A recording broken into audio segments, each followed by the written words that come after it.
सो previously हमने gravitation topic complete कर दिया होता। आज हमें इस बार नया टॉपिक स्टार्ट करना है, दैट इज साउंड। ठीक है, सो साउंड स्टार्ट करते हैं। काफ़ी इंटरेस्टिंग टॉपिक है साउंड, मतलब बहुत ही इंटरेस्टिंग टॉपिक है। और साउंड में दोनों चीज़ें ही काफ़ी ज़्यादा है, मतलब थ्योरेटिकल एस्पेक्ट भी काफ़ी सारे हैं साउंड में, और सॉल्विंग वाला पार्ट भी काफ़ी ज़्यादा है। ठीक है, तो स्टार्ट कर लेते हैं टॉपिक के हमारा साउंड। अच्छा, साउंड की अगर हम बेसिक डेफिनेशन बात करें तो क्लास 8th में थोड़ा सा डिफाइन किया जाता है कि यार साउंड है क्या एग्जैक्टली कोई बताएगा? Anyone, some basic definition, what is sound? Sir, sound is a form of energy which travels in form of transverse wave. Okay, ठीक है, ये तो काफी डीप हो गया। Something else? ठीक है, काफी करेक्ट है, मतलब पार्शियल करेक्ट है। और कोई? Anyone else? ठीक है, तो किस फॉर्म में ये ट्रैवल करेगा ये तो हम अभी थोड़ी देर बाद डिस्कस करेंगे। अभी सिंपल वे पे हम बात करें कि साउंड तो एक टाइप का एनर्जी है, ठीक है, लेकिन वो ट्रैवल कैसे करेगी ये थोड़ा सा हमें समझना पड़ेगा। तो मतलब इट इज लाइक कि ये हमारा लेट्स से एयर है, और मैंने यहाँ से कुछ जो है माइक से कुछ मैंने साउंड निकाला यहाँ पे, ठीक। तो ये साउंड कैसे प्रोपोगेट होगा? ये तो मुझे पता है कि साउंड एक एनर्जी है, बट ये कैसे ट्रेवल करती है? तो ये ट्रेवल करती है through the vibration of molecules. ये मॉलिक्यूल्स क्या होते हैं? वाइब्रेट करते हैं ऐसे, और वाइब्रेट करके बगल वाले मॉलिक्यूल को हिट करता है, फिर वो वाइब्रेट करके बगल वाले मॉलिक्यूल को हिट करता है, और ऐसे वाइब्रेशन के थ्रू एनर्जी ट्रेवल करती है।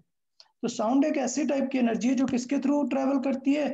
वाइब्रेशन के थ्रू ट्रेवल करती है। क्लियर? करेक्ट सबको? Yes, sir. Let's write it. Okay,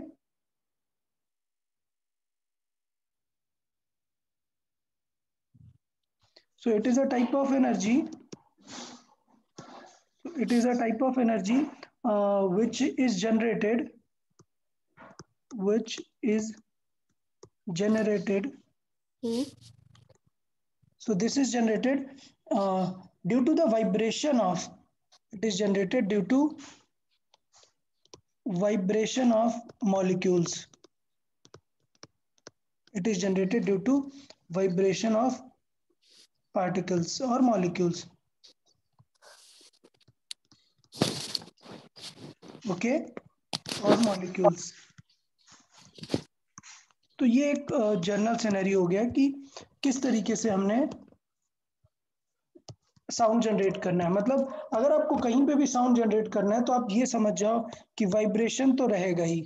सो मैं सिंपल बोल सकता हूँ साउंड इज अ वाइब्रेशन। अगर आप पूछें कि यार what is sound, how you define the sound, तो sound is nothing but vibration. मतलब अभी आपको तो दिमाग है, आप उसको सुन सकते हो और प्रेडिक्ट कर सकते हो कि साउंड मतलब ये चीज है, लेकिन लेट्स से एक मशीन है, तो मशीन पता है क्या कंसिडर करेगी? That sound is nothing but a vibration. तो अगर कोई पूछे कि साउंड क्या है, तो it is just a vibration of molecules. ठीक है, अच्छा, अब मैं बात करता हूँ कि ये प्रोपोगेट कैसे करेगा। तो जैसे हमें पता है कि it is a form of energy, and this energy propagate, so this energy propagates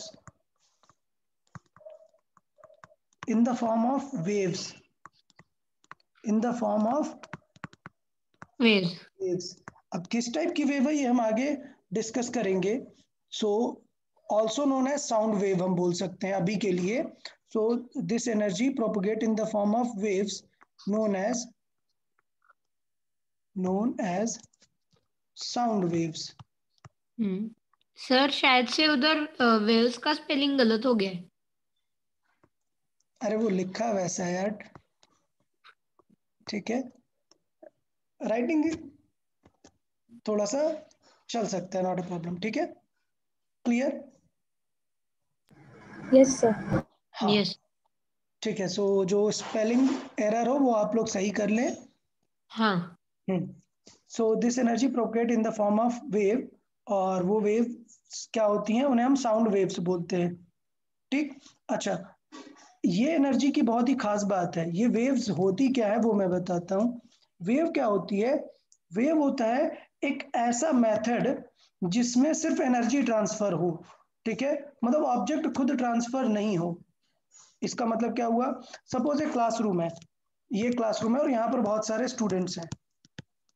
अब सोचो मैं यहाँ पर प्रैक्टिस शीट्स लेके आया, बहुत सारी मैंने प्रैक्टिस शीट्स ली। अब वो मैं एक एक करके डिस्ट्रीब्यूट कर रहा हूँ सबको। तो यार मुझे काफी मेहनत पड़ेगी ना डिस्ट्रीब्यूट करने में, मतलब सबके पास जा जाके दूंगा। उसकी जगह पे मैं क्या करूंगा, ये पूरी प्रैक्टिस शीट का बंडल दे दूंगा इस स्टूडेंट को। अब ये क्या कर सकता है, ये जाके सबको डिस्ट्रीब्यूट कर सकता है। नो सर, लेकिन ये अपने पास एक रख के फिर से वो पास। खुद अपने पास एक रख के बाकी पास कर हाँ, सकता है। वो ठीक है। मैं अभी सिंपल बात बता रहा हूँ कि ये यहाँ पे उठ के सबको जाके दे के भी तो आ सकता है ना, हाँ। ये भी हाँ पॉसिबिलिटी है। तो मैं बोल रहा हूँ कि इन दिस फॉर्मेट ये ऑब्जेक्ट एनर्जी दे रहा है सबको, बिल्कुल दे रहा है। तो ये भी एक मेथड है एनर्जी देने का, बट इस मेथड में वो खुद मूव करके जा रहा है। तो अगर कोई ऑब्जेक्ट खुद मूव करके एनर्जी दे रहा है तो इस मेथड को वेव नहीं बोलते हैं। वेव एक ऐसा मेथड है जिसमें ये एनर्जी तो यहां तक पहुंचा दे लेकिन ये कहीं नहीं जाए, ये सब लोग अपना प्लेस मेंटेन रखें। तो इसका मतलब क्या करेगा, ये एक रखेगा अपने पास और बाकी बगल वाले को दे देगा। और लेट से मैं बोलूं कि नहीं खुद मत रखो, लेट से ये प्रैक्टिस शीट नहीं है, ये लंच बॉक्स है, ये लंच बॉक्स है और ये इस स्टूडेंट का है। तो क्या करेंगे, इंस्टेड ऑफ इस ये देंगे और ये जाके इसको देगा, इससे बेटर है कि मैं इसे दूंगा, ये इसको देगा, ये इसको, और लंच बॉक्स उसके पास पहुंच जाएगा। समझ आया? तो lunch box is a packet of energy जिसको मैंने एंड तक पहुंचा दिया। अब विदाउट। मीडियम के हेल्प के थ्रू डन, तो मीडियम के हेल्प के थ्रू मैं उसे वहां पर पहुंचा देता हूँ। तो इस फॉर्मेट को जिसमें हम मीडियम की हेल्प लेते हैं, इस फॉर्मेट ऑफ ट्रांसफर को बोलते हैं क्या, वेव्स। Done, okay. तो इस टाइप को हम वेव बोलते हैं। तो वेव का डिफाइन कैसे लिखेंगे, वेव का मैं लिख देता हूं। वेव इज क्या, the propagation of energy, the propagation of energy, ये एनर्जी प्रोपोगेट हो रही है without the transfer of actual mass, मतलब ये ऑब्जेक्ट नहीं जा रहा है कहीं पे। So the propagation of energy without the transfer of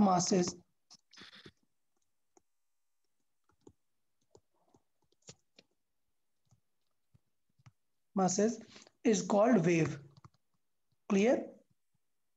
तो वेव हमें पता चल गया कि यार वेव क्या है, it is a method of energy transfer. Wave क्या है, एक मेथड ऑफ एनर्जी ट्रांसफर है जिसमें हमें मासेस को लेके नहीं जाना है, with the help of material जो है मीडियम हम ट्रांसफर कर ले। तो बिफोर गोइंग टू साउंड, हमें साउंड की स्टडी से पहले हमें किसकी स्टडी चाहिए, वेव। वेव्स की। वेव की स्टडी अगर कर लेंगे तो मैं बाद में बोल दूंगा कि साउंड इज अ वेव। तो मतलब जो कुछ वेव में पढ़ा है वो सब कुछ किसके लिए एप्लीकेबल है, साउंड साउंड। एप्लीकेबल है। तो इसलिए मैं साउंड वर्ड नहीं यूज करूंगा। अब मैं बार बार क्या वर्ड यूज करूंगा, वेव। आप समझ जाएंगे कि वेव के लिए जो कुछ एप्लीकेबल है वो सारा कुछ साउंड के लिए भी होगा। ठीक है, जैसे मैं बोलूंगा कि यार वेव की एक फ्रिक्वेंसी होती है, तो आप समझ जाएं कि साउंड की भी एक फ्रीक्वेंसी। फ्रीक्वेंसी होती है। है। तो चले स्टार्ट कर लेते हैं, वेव के बारे में डिस्कशन कर लेते हैं। तो वेव के मेजर दो टाइप्स होते हैं। So there are two major types, two major types of waves. ठीक है, वो कौन कौन से मेजर टाइप है देखें। पहला है मैकेनिकल वेव, मैकेनिकल वेव, और ऑफ कोर्स दूसरा है non mechanical.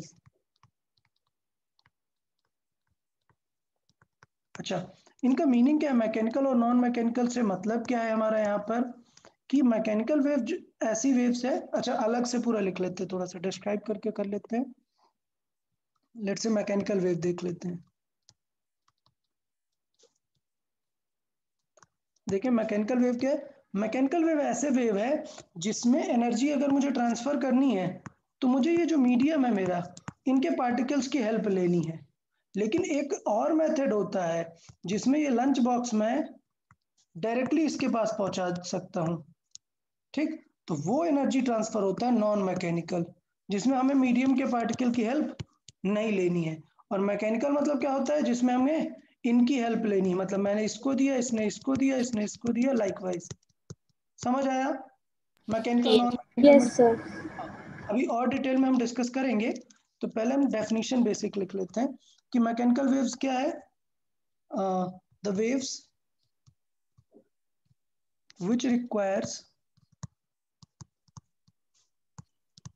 which require a medium, okay, which require a medium to travel, मतलब without medium they can not travel. समझ आया? ठीक है, तो ये हो गई क्या, मैकेनिकल वेव्स। अब इसके भी बहुत फेमस दो टाइप्स होते हैं। सो इसके भी दो टाइप्स होते हैं। There are two types. देखें, मैकेनिकल वेव के दो बड़े ही फेमस टाइप्स होते हैं, एक होता है लॉन्जिट्यूडनल वेव और एक होता है ट्रांसवर्स वेव। ठीक है, तो चले दोनों को डिस्कस कर लेते हैं। पहले मैकेनिकल वेव में हम दो टाइप्स डिस्कस करेंगे, एक है longitudinal wave. So let's say first part is longitudinal waves.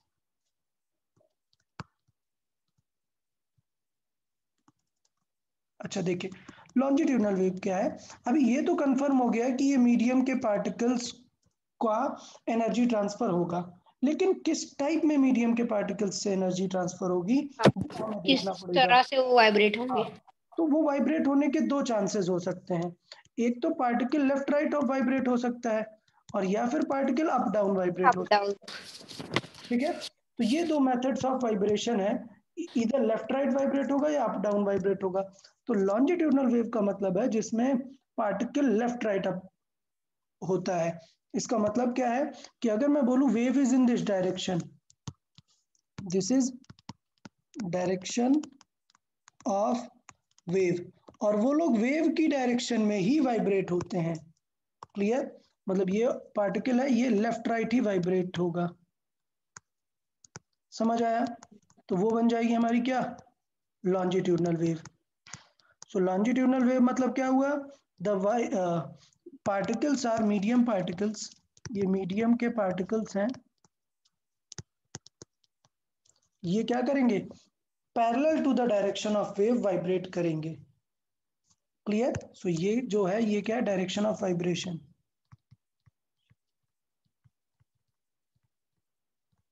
तो बेटा लॉन्जिट्यूडनल वेव्स की डेफिनेशन क्या हो जाएगी, a type of wave in which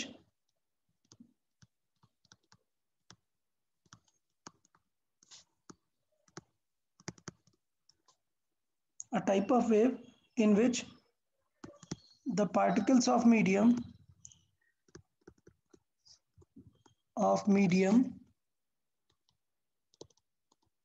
vibrates parallel to the, vibrates मतलब oscillate भी लिखा होता है, वाइब्रेशन मतलब oscillation. Okay,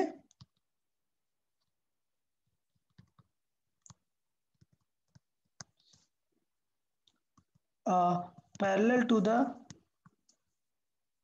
wave. direction of wave, parallel to the direction of wave propagation।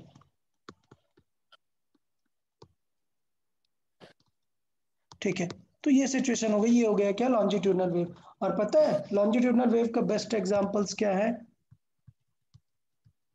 Guitar string. नहीं, the best example is sound wave. हाँ इसलिए मैंने बोला था कि आपने जो डेफिनेशन दी थी वो पार्शियल करेक्ट थी, क्योंकि हाँ, आपने क्या बोल दिया था, ट्रांसवर्स बोला था शायद से मैंने। ट्रांसवर्स बोला था आपने। तो बेसिकली ट्रांसवर्स नहीं, कौन सी वेव होती हैं, लॉन्जिट्यूडनल। लॉन्जिट्यूडनल। लॉन्जिट्यूडनल। ठीक है, तो इसका मतलब जब आप एक साउंड जनरेट करते हो, स्पीकर से ये साउंड जनरेट करते हो, तो जो मीडियम के पार्टिकल है वो ऐसे ऐसे वाइब्रेट होते हैं। हाँ, समझ आया? मुझे लगा वो पैरेलल वाला ट्रांसवर्स है। अच्छा अच्छा, नहीं नहीं, हाँ। ठीक है, okay done. Longitudinal okay. Number 2, transverse waves.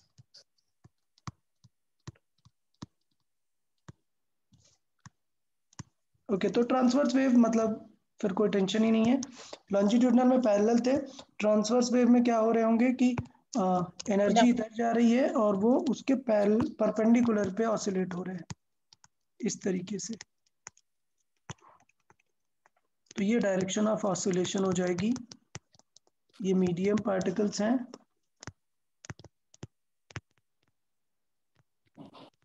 और ये उनका डायरेक्शन ऑफ ऑसिलेशन है और वाइब्रेशन है, डायरेक्शन ऑफ वाइब्रेशन,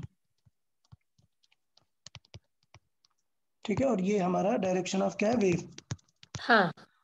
तो इसका मतलब क्या, डेफिनेशन वही लिख सकते हैं, a type of wave, type of wave in which the medium particles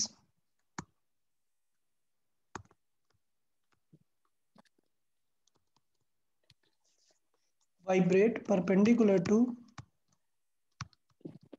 sir दिख नहीं रहा है जो आप लिख रहे हो। सर थोड़ा लैग हो रहा है। okay, just a minute।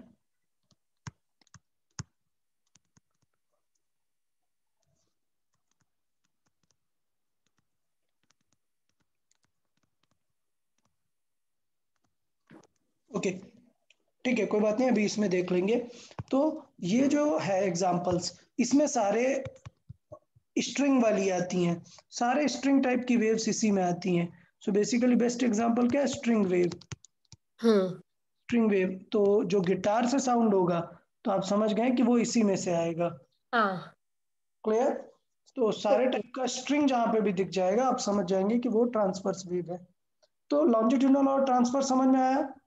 Yes sir. Good. Yes sir. अभी एक सर, एग्जांपल है, हाँ पूछें। can you please show that definition of wave for a second? या जस्ट अ मिनट, ये वेव ना, द हाँ। Propagation of energy without the transfer of masses is called wave. और द प्रोपोगेशन ऑफ एनर्जी, या फिर बोल सकते हैं the method of propagation of energy, ये वेव क्या है, हाँ। एक मेथड है, एक मोड है, हाँ। ओके, अभी एक बहुत ही इंटरेस्टिंग एग्जांपल है यहाँ पे, इसीलिए मैं स्टार मार्क करके लिखूंगा क्या, कि जो आप देखते हैं जैसे सी वेव्स है, तो सी वेव्स कैसी वेव है, किस टाइप की वेव है। जैसे स्ट्रिंग वेव की बात करें, तो स्ट्रिंग कैसे वाइब्रेट होती ऊपर नीचे ऊपर है, नीचे ऊपर नीचे कृष्ण। ऊपर नीचे। तो आपको स्ट्रिंग वेव तो दिखेगी कि ऊपर नीचे हो रहे हैं, मतलब स्ट्रिंग वेव तो बिल्कुल ट्रांसवर्स है। लेकिन जब आप सी सरफेस पे देखोगे, सी सरफेस पे ये जो वेव्स जनरेट होती हैं, इन वेव्स की एक खास बात होती है कि ये पार्टिकल ऊपर भी जाता है, लेकिन जब ये ऊपर पार्टिकल जाता है तो स्क्वीज हो जाता है और नीचे आके वापस से फ्री हो जाता है। मतलब अगर मैं बहुत डीप ध्यान दूंगा, तो जो सी सरफेस की वेव होती है, वो जब पार्टिकल यहाँ से ऊपर जाता है तो स्क्वीज हो जाता है, और जब नीचे आता है सर पार्टिकल। आपका वॉइस लैग हो रहा है। Okay just a yes sir. Minute, okay wait wait wait.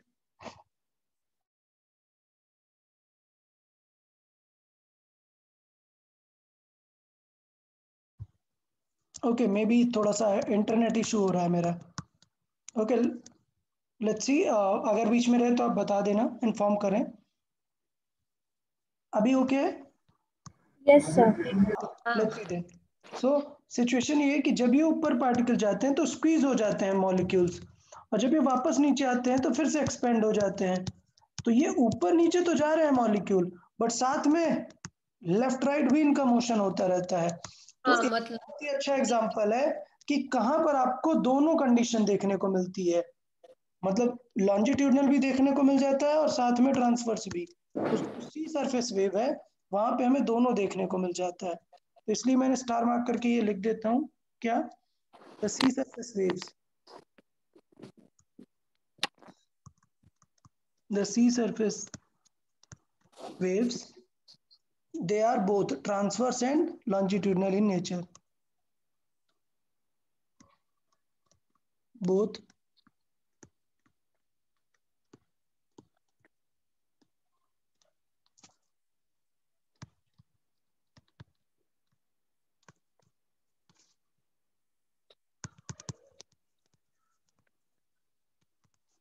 Okay, तो ये था हमारा क्या, मैकेनिकल वेव्स के बारे में। अभी नॉन मैकेनिकल की बात कर लेते हैं। तो नॉन मैकेनिकल वैसे मैंने बताया है, बता दिया है आपको ऑलरेडी। नॉन मैकेनिकल किस टाइप की वेव्स है? देखें, नॉन मैकेनिकल जो वेव्स हैं, इसमें जिनको विदाउट मीडियम मूव कर सकती हैं, बट ऐसा नहीं है कि मीडियम आ जाएगा तो प्रॉब्लम हो जाएगी। मतलब ये they are free to move, medium हो तब भी काम बन जाएगा, वैक्यूम हो तब भी काम बन जाएगा, विदाउट मीडियम भी काम बन जाएगा। सर मतलब लाइट एक एग्जांपल है ना, क्योंकि वो हाँ वैक्यूम से एग्जैक्टली, लाइट एक रेडिएशन। एग्जांपल हो जाएगा। All type of radiation will be the example of non mechanical wave. I can see these waves can travel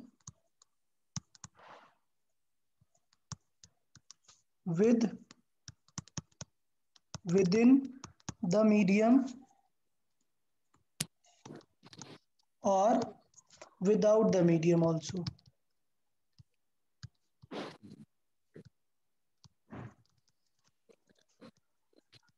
okay, तो ये जो है विदाउट मीडियम भी हो सकता है। अच्छा, विदाउट मीडियम और विद मीडियम में क्या होगा, कुछ प्रॉपर्टीज चेंज हो जाएंगी। मतलब अगर मैं बात करूं कि जैसे एक लाइट है, तो लाइट अभी वैक्यूम में जा रही है तो डिफरेंट सिनेरियो होगा, और लाइट जब वाटर पे जाएगी तो डिफरेंट सिनेरियो होगा। Sir clear? क्या आप वो वैक्यूम का सिनारियो बता सकते हैं? वैक्यूम मतलब जर्नल हो गया, when there is no medium. Vacuum मतलब क्या, नो मीडियम। तो वैक्यूम की तो कोई टेंशन ही नहीं ना, कुछ फर्क ही नहीं पड़ेगा। स्पेस में। वाटर पे, हाँ स्पेस है, सिंपल वैक्यूम मतलब सिंपल स्पेस। वाटर पे फर्क पड़ेगा तो वो हम आगे डिस्कस करेंगे कि क्या फर्क पड़ेगा। सो आई विल राइट कि inside a medium, inside any medium some properties will change. Okay, some properties of waves might change. ठीक है, तो वो हम आगे देखेंगे कि वेव्स की क्या क्या प्रॉपर्टी हैं और कौन कौन सी कैसे चेंज होगी, वो हम आगे देखेंगे। ठीक है। अच्छा, अब बात करते हैं कि नॉन मैकेनिकल वेव है तो ट्रैवल तो कर सकती है विदाउट मीडियम, लेकिन अगर मीडियम में ट्रैवल करेंगी तो कुछ ना कुछ तो करेंगी ना, इधर वो लॉन्जिट्यूडनल रहेंगी या तो फिर ट्रांसवर्स। ट्रांसफर तो बताओ क्या रहेंगी अगर मैं बात करूं। किसकी सर? ये जो नॉन मैकेनिकल वेव्स हैं, पहले तो मीडियम में ट्रेवल नहीं करेंगी, मतलब विदाउट मीडियम भी कर सकती हैं। अगर मीडियम में ट्रेवल करेंगी तो ट्रांसवर्स फॉर्मेट में करेंगी या लॉन्जिट्यूडनल फॉर्मेट में। ओके, तो देख लेते हैं। सर फिर ट्रांसफर्स इसमें ट्रैवल करेंगे। ट्रांसवर्स में ट्रेवल करेंगी, ठीक है, साउंड वेव की तरह ट्रेवल नहीं करेंगी। अगर मैं बोलूं कि दीज वेव्स मतलब when these waves travel in medium, any medium, they are like transverse waves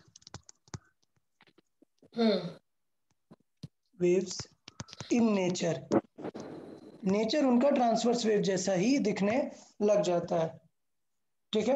अच्छा, एग्जांपल्स क्या है इसके, जो एग्जांपल्स हैं बहुत ही फेमस एग्जांपल्स की बातें करें तो ऑल टाइप ऑफ रेडिएशंस की बात करते हैं, वो सारी ही कुछ क्या है, नॉन मैकेनिकल वेव्स भी हैं। जैसे लाइट हो गई हमारी, लाइट वेव, रेडियो, मतलब सब स्पेक्ट्रम ही है। हाँ सारा स्पेक्ट्रम, मतलब ये मैं भी लिख सकता हूँ कोई भी रेडिएशन, ठीक है, वो सब कुछ क्या रहेगा, ये मतलब ऑल इलेक्ट्रोमैग्नेटिक वेव्स, ऑल मतलब इलेक्ट्रोमैग्नेटिक कॉस्मिक से वेव्स, लेके लॉन्ग रेडियो तक। Yes, all electromagnetic waves. ठीक है, तो ये सिचुएशन हो गई है। नॉन मैकेनिकल ओके है। Yes, sir. हाँ, Yes, sir. अब बात कर लेते हैं जो मैंने यहाँ पर बताया ना कि मीडियम में अगर ट्रेवल करेंगी तो कुछ प्रॉपर्टीज बदल जाएंगी उनकी। हाँ तो राइट। कौन कौन सी प्रॉपर्टीज हैं वो पहले हम वो सीखेंगे और फिर देखते जाएंगे कि कौन कौन सी प्रॉपर्टीज वहां पर बदलने वाली हैं। तो चलें देखें। सर अच्छा वीडियो एक चीज, लैग हो रहा है फिर से। अच्छा फिर से यार आज वो इंटरनेट का कुछ प्रॉब्लम हो रहा है यार मेरे पास में, तो मतलब अ, देखें बीच में अगर कुछ लैग रहता है तो मुझे इन्फॉर्म करते जाएं, अब कुछ कर नहीं सकते हैं आज। ओके, ट्राई करते हैं। प्रॉपर्टीज ऑफ वेव्स, क्यों इंपॉर्टेंट है प्रॉपर्टीज ऑफ वेव्स? वेव्स क्योंकि ये सारी प्रॉपर्टी साउंड भी कैरी साउंड करेगी। स्टडी। हाँ हाँ सर, एक और हाँ। डाउट है, मेक्सिकन वेव क्या रहता है? मैक्सिकन वेव्स, हाँ। नहीं यार मैंने सुना नहीं है ये, देखना पड़ेगा मुझे। हाँ ओके। ठीक है, चलेगा, एक बार व्हाट्सएप पे कर दो, मैं उसको करके बताता हूँ, चेक करके, या तो फिर नेक्स्ट लेक्चर में। हाँ हाँ आपने कहाँ पढ़ा है, क्या कहाँ पर पढ़ा हुआ है मैक्सिकन वेव्स? सर, शायद से टेक्स्ट बुक में है हमारे 9th स्टैंडर्ड की। Okay okay types of waves में ही है, मैकेनिकल में। Okay okay. सर, और उन्होंने एग्जांपल दिया था कि स्टेडियम में जो ऑडियंस रहता है ना, तो उसका हाँ एग्जांपल दिया था उन्होंने। तो वो अरे, कुछ तो वो तो फिर मतलब सिंपल ही होगा, मतलब वो ये वाला होगा आई गेस, जो मतलब स्टेडियम में वैसा करते हैं ना, ऐसा सब लोग हैंड राइज करके हाँ और फिर हाँ हाँ, वही वही वही था। वो, ठीक है, तो वो एक टाइप से सी सरफेस वेव टाइप की फील देगा आपको। हाँ हाँ वो वैसा कुछ कोई टाइप नहीं है वो वेव का, वो उन्होंने नेम दे दिया है, सबसे पहले इसका ओरिजिन वहीं रहा होगा, और हाँ, हाँ मेक्सिको में। हाँ मैक्सिको में, तो मैक्सिको में रहा होगा इसलिए उसका मैक्सिकन वेव नेम दे दिया। हाँ, मतलब ठीक है, इम्पोर्टेंट नहीं है ज्यादा कुछ। अरे हाँ मतलब जस्ट सी सरफेस वेव का एक एग्जाम्पल समझ सकते हो आप। Okay okay. ठीक है, जैसे सी सरफेस वेव पे लॉन्जिट्यूडनल और ट्रांसफर दोनों नेचर होता है, तो वैसे हाँ ही आप समझ सकते हो कि उस टाइप की वेव हो जाएगी। ओके। हाँ चलिए देख लेते हैं। तो प्रॉपर्टीज में इसमें सबसे इंपॉर्टेंट प्रॉपर्टीज जो डिफाइन करेगी किसी एक वेव को, दैट इज फ्रीक्वेंसी। सो सबसे फर्स्ट इंपॉर्टेंट प्रॉपर्टीज फ्रीक्वेंसी। देखें, फ्रीक्वेंसी को स्मॉल लेटर्स एफ से रिप्रेजेंट करते हैं, ऐसे स्मॉल एफ से फ्रीक्वेंसी। देखिए ये क्या प्रॉपर्टी है और वेव के लिए कैसे क्यों इतना इंपॉर्टेंट है। ठीक, तो बहुत ही सर, वो न्यू रहता है ना फ्रीक्वेंसी का? हाँ न्यू भी रहता है एफ भी रहता है, तो ये और करके आप न्यू भी लिख सकते हो। हाँ ठीक है, न्यू मतलब स्टाइलिश टाइप का भी है, ये वी होता है, और इस पे ये स्ट्रेट करके ये कर्व कर दो, ये बन जाता है क्या, न्यू। सर आप जो लिख रहे हो वो दिख नहीं रहा है, वो लैग हो रहा क्या सबको ही लैग हो रहा है इतना ज्यादा अभी? है सर। सर, ज्यादा नहीं हो रहा है, थोड़ा लैग हो रहा है। हाँ सर थोड़ा हो रहा है। ठीक है, चले तो ये जो है हमारा, ये न्यू, इसको क्या बोलते हैं, न्यू। तो न्यू कैसे बनता है, वेलोसिटी सिंपल ऐसे स्ट्रेट वी होता है, आप सेकंड सरफेस को कर्व कर दो, ये बन गया अपना न्यू। समझ आया? सर उसका स्पेलिंग क्या है? केमिस्ट्री में हुआ है। क्या केमिस्ट्री में कहा? रिएक्शन में। नहीं। सर केमिस्ट्री में कहाँ पे यूज हुआ है ये? नो सर, शायद नहीं हुआ। ओके, तो उतना उसमें कुछ टेंशन लेने वाली बात नहीं है, कुछ भी हो, बस जस्ट एक सिंबल है, आपको चाहिए, इसीलिए मैं यूजुअली एफ यूज करता हूँ। क्लास 11th में हम न्यू यूज करते हैं, बट उससे पहले हम एफ यूज करते हैं। ठीक है, तो वो टेंशन लेने वाली बात नहीं है आपको, आप कुछ भी लिखो, आपके टेक्स्ट बुक में होपफुली शायद एफ होना चाहिए। नहीं, न्यू है इस। कोई टेंशन नहीं है, आप दोनों के हाँ। फॉर्मेट में देख सकते हैं। हम्म। ओके, हाँ, तो ये अपना हो गया न्यू।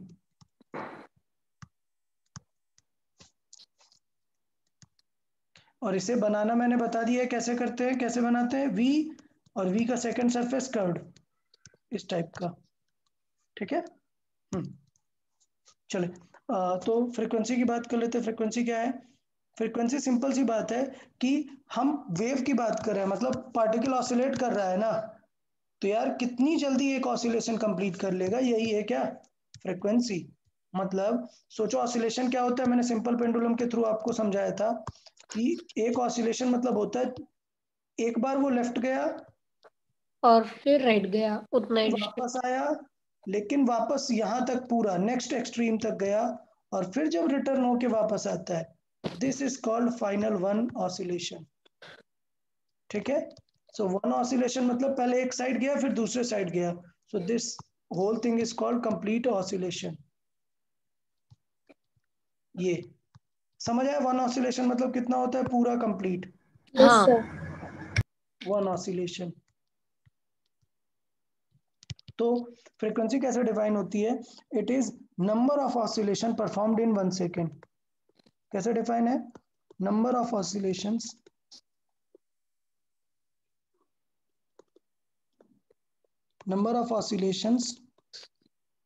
इन 1 सेकेंड। क्लियर। हाँ, तो इसे लिख कैसे सकते हैं, यूनिट क्या हो जाएगा इसका, अगर 1 सेकेंड में कितने ऑसिलेशन है, तो सिंपल सी बात है, इसका यूनिट हो जाएगा पर सेकेंड। हाँ क्योंकि नंबर का तो कोई यूनिट नहीं होता ना, तो मैंने हाँ सेकेंड में 20 ऑसिलेशन है, तो 20 पर सेकेंड, ये हुआ हमारा क्या, फ्रीक्वेंसी, दैट 20 ऑसिलेशन पर सेकेंड। तो इसका यूनिट हो जाएगा पर सेकेंड। इसे लिख कैसे सकते हैं, पर सेकेंड मतलब लाइक स्लैश सेकेंड। हाँ ठीक है, एक और इसका फेमस यूनिट होता है हर्ट्ज। Yes sir. ठीक है, हर्ट्ज को कैसे लिखते हैं, simple H S Z. HZ। ठीक है, सो ये हर्ट्ज, इसका एक यूनिट हर्ट्ज भी रहेगा, एच जेड लिखते हैं। ओके, तो ये दो यूनिट है, दो फेमस यूनिट है इसके फ्रीक्वेंसी के।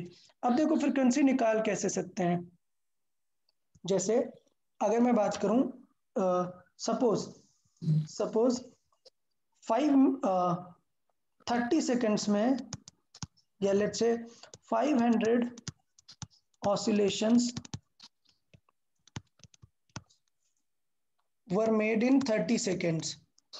ठीक है, तो इसका मतलब क्या हुआ, 30 सेकेंड में 500 ऑसिलेशन, तो 1 सेकेंड में यूनिटरी मेथड लगा देंगे, because 30 T upon 3। In 1 second 500 by 30। तो मैं ये कहना चाहता हूँ कि जरूरी नहीं है कि ये एक फिक्स नंबर हो, ऐसा रेशियो में भी आ सकता है। ठीक है, कुछ भी हो सकता है। हाँ, कुछ भी वैल्यू रख सकता है। तो ये चीज हो गई सॉल्विंग का। एक और चीज है, कई बार क्या होता है कि टाइम पीरियड दिया होता है, तो यहाँ पर लिख लें when time period of wave is given, time period for one oscillation, time period for one oscillation is given as t। तो जरा सोचें, ठीक है, कि लेट से उसका टाइम पीरियड है t सेकेंड एक ऑसिलेशन का, तो मतलब मैं ये बोल रहा हूं कि एक ऑसिलेशन में लगा उसे 20 सेकेंड, तो इसका मतलब 1 सेकेंड में कितना ऑसिलेशन हुआ। सो इसको उल्टा लिखना चाहिए हमें, 20 सेकेंड में वन ऑसिलेशन हुआ, तो 1 सेकेंड में कितना ऑसिलेशन होगा, 1/20। 1/20। yes, so 1/20 will become its frequency। तो अगर कभी आपको एक ऑसिलेशन का टाइम दिया है ना, so I can write the frequency as 1 upon time period. Clear, इसलिए इसका यूनिट होता है per second, 1 upon second. Clear, कोई डाउट इसमें किसी को? No no sir. Sir. Okay, good good. अच्छा, दूसरा पार्ट, जैसे फ्रीक्वेंसी की बात मैंने की, एक और फ्रीक्वेंसी होती है क्या, एंगुलर फ्रीक्वेंसी। ठीक है, एंगुलर फ्रीक्वेंसी की जरूरत तब पड़ती है जब वाइब्रेशन को हम एंगुलर फॉर्मेट में दिखाते हैं, बट हमारे साउंड में उसका कुछ यूज नहीं है। तो साउंड में उस फ्रीक्वेंसी का यूज नहीं है, इसलिए मैं आपको नहीं बता रहा हूँ एंगुलर फ्रीक्वेंसी का, सिर्फ नॉर्मल फ्रीक्वेंसी ही बता रहा हूँ। ये ओके। लिख लेते हैं, चाहिए तो लिख लेते हैं, सिर्फ एज अ फॉर्मूला लिख लेते हैं, हाँ लिख लेंगे। Angular frequency. ठीक है, एंगुलर फ्रीक्वेंसी को रिप्रेजेंट करते हैं हम ओमेगा से। याद है ये लेटर आपने सुना है, सर Yes, sir. ग्रेविटेशन में सेंट्रीपिटल में यूज हाँ किया। एग्जैक्टली, सेंट्रीपिटल में हमने यहाँ पर यूज किया था ओमेगा। तो एंगुलर फ्रीक्वेंसी को भी ओमेगा से रिप्रेजेंट करते हैं। उसका काम सिर्फ ये होता है कि ओमेगा इज इक्वल टू होता है 2πf। हाँ ठीक है, तो कभी कभी पूछ लेता है कि what will be it's angular frequency अगर 50 हर्ट्ज की फ्रीक्वेंसी है। तो अगर 50 हर्ट्ज की फ्रीक्वेंसी है तो इसकी एंगुलर फ्रीक्वेंसी कितनी हो जाएगी? 2π इंटू 50, मतलब कितना? 100 पाई। Hi. 3.14 मतलब 3.14 का मल्टीप्लाई करा देंगे। क्लियर? 340। 341. अच्छा, यूनिट इसका बिल्कुल वैसा ही रहता है जैसे उसका था एंगुलर स्पीड का। तो यूनिट क्या है इसका? यूनिट तो वही है, रेडियन पर सेकेंड। सेकेंड। ठीक है, तो इसलिए मैंने ये बता दिया कि इनकेस अगर जरूरत पड़े, साउंड में वैसे रिक्वायरमेंट नहीं पड़ेगी इसकी। फ्रीक्वेंसी यहाँ तक समझ आया सबको? हाँ Yes, sir. अच्छा, अब मैंने बताया था कि वेव की कुछ प्रॉपर्टीज है जो मीडियम में आने पे बदल जाती हैं। तो ये वो प्रॉपर्टी है जो नहीं बदलेगी। तो काम की बात क्या है? काम की बात लिख लेते हैं कि frequency does not depends upon the medium. Clear? Frequency doesn't depend. Sir फिर वो एंगुलर फ्रीक्वेंसी है ना, तो फिर वो भी हर्ट्स में ही मेजर करते हैं। नहीं करते ना, देखो लिखा ना भी, यूनिट किस में करते हैं? हाँ रेडी रेडियन पर सेकेंड में। So frequency doesn't depend upon medium. Okay, it depends upon source generating the wave, source generating the wave। मतलब क्या है इसका? मतलब ये है कि सोचो यहाँ पे एक बल्ब है, ट्यूबलाइट है। ठीक है, यहाँ पे एक सिस्का की एलईडी है और यहाँ पे कोई दूसरी एलईडी है। ठीक, तो इनसे जो वेव निकलेगी इन दोनों की फ्रीक्वेंसी अलग होगी। लेकिन अगर यहाँ पे वाटर है तो जब ये लाइट वाटर में जाएगी तो फ्रीक्वेंसी नहीं बदलेगी, बाकी कुछ बदल जाए फ्रीक्वेंसी नहीं बदलेगी। समझ आया? हाँ sir. हाँ, तो फ्रीक्वेंसी याद रखेंगे कि ये नहीं बदलेगी। अच्छा, बट एक सिचुएशन है जिसमें फील आ सकता है कि फ्रीक्वेंसी बदल सकती है। ठीक है, तो अच्छे से समझेंगे सारी चीजें, एकदम इंपॉर्टेंट इंपॉर्टेंट चल रहा है। तो ये 3 स्टार है अगर, तो अब अगली वाली 5 स्टार है। Not the chocolate, content. क्या कि एक तरीका है जिसमें फ्रीक्वेंसी बदल सकती है। कैसे? सपोज मैं क्या बताना क्या चाह रहा हूं कि पहले हम साउंड को फील करते हैं। साउंड की हाई फ्रीक्वेंसी साउंड का मतलब होता है साउंड आपको शार्प सुनाई देगा, शार्प रहेगा। मैं रिलेट करना चाहता हूं आपको। सपोज आप एक म्यूजिक सुन रहे हैं। ठीक है, म्यूजिक सुनने में क्या होगा? म्यूजिक नहीं, वॉइस। सपोज जैसे मेरा वॉइस है, तो मेरे वॉइस का फ्रीक्वेंसी काफी कम है, इसलिए आपको काफी वाइड सुनाई देती है। लेकिन यूजुअली जो गर्ल्स का वॉइस होता है उसकी फ्रीक्वेंसी क्या होती है? ज्यादा होती है, क्योंकि वो साउंड आपको शार्प सुनाई देता है। क्लियर? अच्छा, अब मैं ये बताना चाह रहा हूं कि लेट से बीच में मीडियम आ गया, मतलब मैं किसी तरीके से वाटर के अंदर साउंड प्रोड्यूस कर रहा हूं और आप यहाँ पे सुनने वाले हो साउंड, तो फ्रीक्वेंसी बदलेगी क्या? नहीं बदलेगी। अब दूसरी बात करते हैं कि सपोज कुछ ऐसा है कि हम ऐसे रोड पे हैं, रोड पे नहीं, लेट से रेलवे ट्रैक है और यहाँ पे ट्रेन जा रही है और वो ट्रेन एक हॉर्न ब्लो कर रही है और हम यहाँ पर खड़े हैं, उस हॉर्न को सुन रहे हैं। तो एक चीज है जो आपको ऑब्जर्व करना थोड़ा सा टफ रहेगा, लेकिन रियल में वहां पे हो रहा होता है क्या? जैसे जैसे ट्रेन आपके पास आती जाती है, साउंड तो फास्ट होगा, साउंड आपको लाउड सुनाई देगा। इसमें कोई टेंशन वाली बात है क्या? साउंड आपको लाउड सुनाई देगा, लेकिन No. शार्प भी सुनाई देगा। शार्प भी सुनाई देने लगेगा। मतलब पहले जो हॉर्न होगा वो आपको ऐसा मतलब वाइड आवाज होगी बहुत, जैसे जैसे पास आता जाएगा ना उसकी शार्पनेस बढ़ती जाएगी, श्रिलनेस बढ़ती जाएगी, फ्रीक्वेंसी हाई होगी क्या? फ्रीक्वेंसी बढ़ने लगती है। तो ऑल्दो फ्रीक्वेंसी मीडियम पर तो डिपेंड नहीं करती, लेकिन किस पे डिपेंड करती है? मोशन। मोशन। अगर सोर्स मूव होने लग जाए या फिर सुनने वाला पर्सन मूव होने लग जाए तो फ्रीक्वेंसी बदल जाती है। और बेटा इस इफेक्ट को किस साइंटिस्ट ने बताया था? डॉपलर। ठीक है, इस इफेक्ट को क्या बोलते हैं? Doppler effect. समझ आया सबको डॉपलर इफेक्ट क्या होता है? ड्यू टू अच्छा अच्छा सुनो, अब देखना, सोचो कार ट्रेन आ रही है 20 से, आप भी इधर 20 से दौड़ने लगो, कुछ फर्क होगा क्या? नहीं। नहीं, कुछ फील नहीं आएगा। ठीक है, कोई चेंज नहीं होगा। इसका मतलब नॉट ओनली मोशन, बीच का गैप बदलना चाहिए। That means we call it relative motion. उनके बीच में रिलेटिव मोशन होनी चाहिए।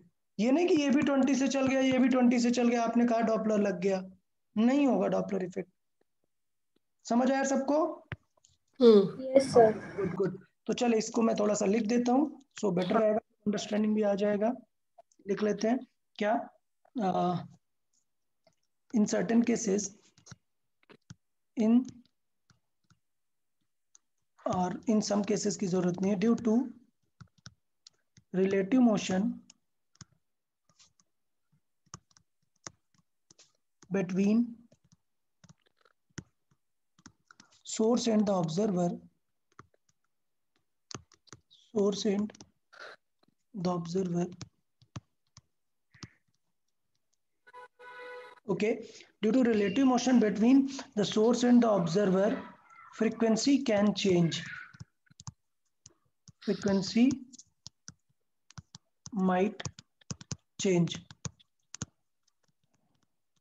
Clear? And this effect is known as Doppler effect. This effect is known as Doppler effect.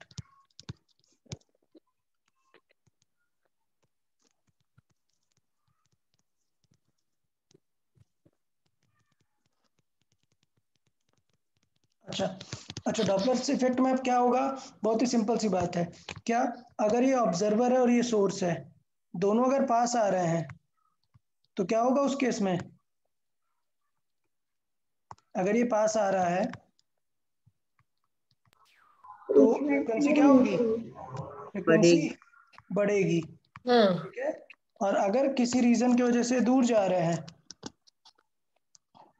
ठीक है, तो क्या होगी? फ्रीक्वेंसी कम होगी। कम होगी।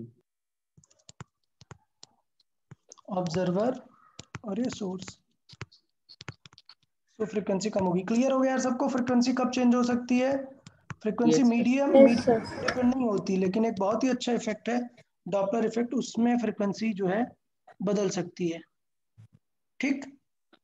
अच्छा, जब मैं साउंड पढ़ाऊंगा अभी फिर से बताऊंगा, जो मैंने वो बात कही कि शार्प होगा, श्रिल होगा, वो सारी चीजें आगे हम डिस्कस करेंगे। अभी सिर्फ हम एक्सक्लूसिव वेव की बारे में बात कर रहे हैं। अच्छा, फ्रीक्वेंसी को ड्रॉ कैसे करते हैं? तो वो मैं फिगर बना के भी बात कर देता हूँ। सपोज ये एक वेव है, ये वेव का डायग्राम बना रहा हूँ। हाँ, सो लेट्स से ये वेव मैंने वेव बना दी। फिर वापस लैग हो रहा है। सर दिखाई नहीं दे रहा। ओके हाँ ओके दिखाई दे रहा है। दिखाई दिया। ओके, कोई बात नहीं, थोड़ा सा आज काम चला लेते हैं किसी तरीके से। तो लेट्स से मैंने ये दो फिगर बनाए 1 and 2। Compare the frequency of these two, compare the frequency, अभी दूसरा बनाया नहीं है मैंने, हाँ। The frequency of these two waves. Okay, तो हमें इनका फ्रीक्वेंसी कंपेयर करना है। तो लेट्स से दूसरी वेव मैंने ऐसे बना दी है, या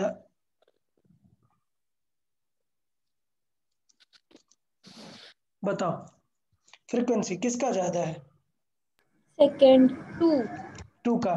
तो बेटा फ्रीक्वेंसी को इस हाइट से मत ले लेना, ये हाइट नहीं फ्रीक्वेंसी को बता रही है। हाइट एम्पलीट्यूड है ना?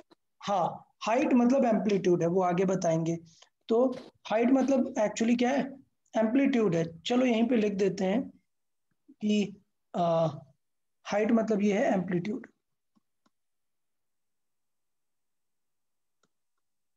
एम्पलीट्यूड। ओके, तो सिचुएशन क्या है कि एक टाइम में कितने ज्यादा बार ऑसिलेट करता है कोई, उसको बोलते हैं हम ये फ्रीक्वेंसी। तो वन ऑसिलेशन क्या है, पहले ऊपर गया फिर नीचे से वापस जब आ गया सेम लोकेशन में, ये पहले ऊपर गया फिर नीचे आया फिर अपोजिट डायरेक्शन में गया फिर वापस आया, ये होता है वन ऑसिलेशन। तो यहां पर क्या कंप्लीट हुआ, फर्स्ट ऑसिलेशन।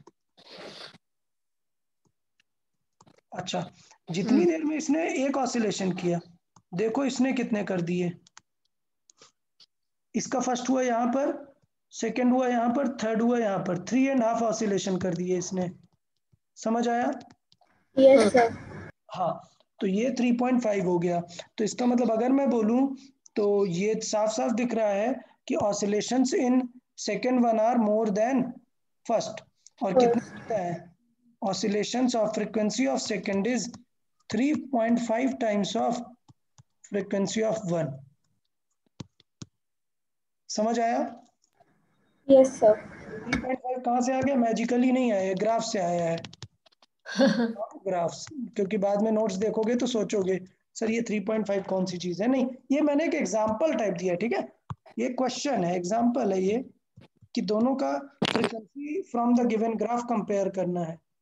तो जितनी देर में इसने एक ऑसिलेशन किया, इसने 3.5 कर लिया है, तो इसका मतलब सेकंड वाले की फ्रीक्वेंसी ज्यादा है। डन, कोई दिक्कत तो नहीं ना इसमें, फ्रीक्वेंसी ओके है? हाँ ओके। Yes sir.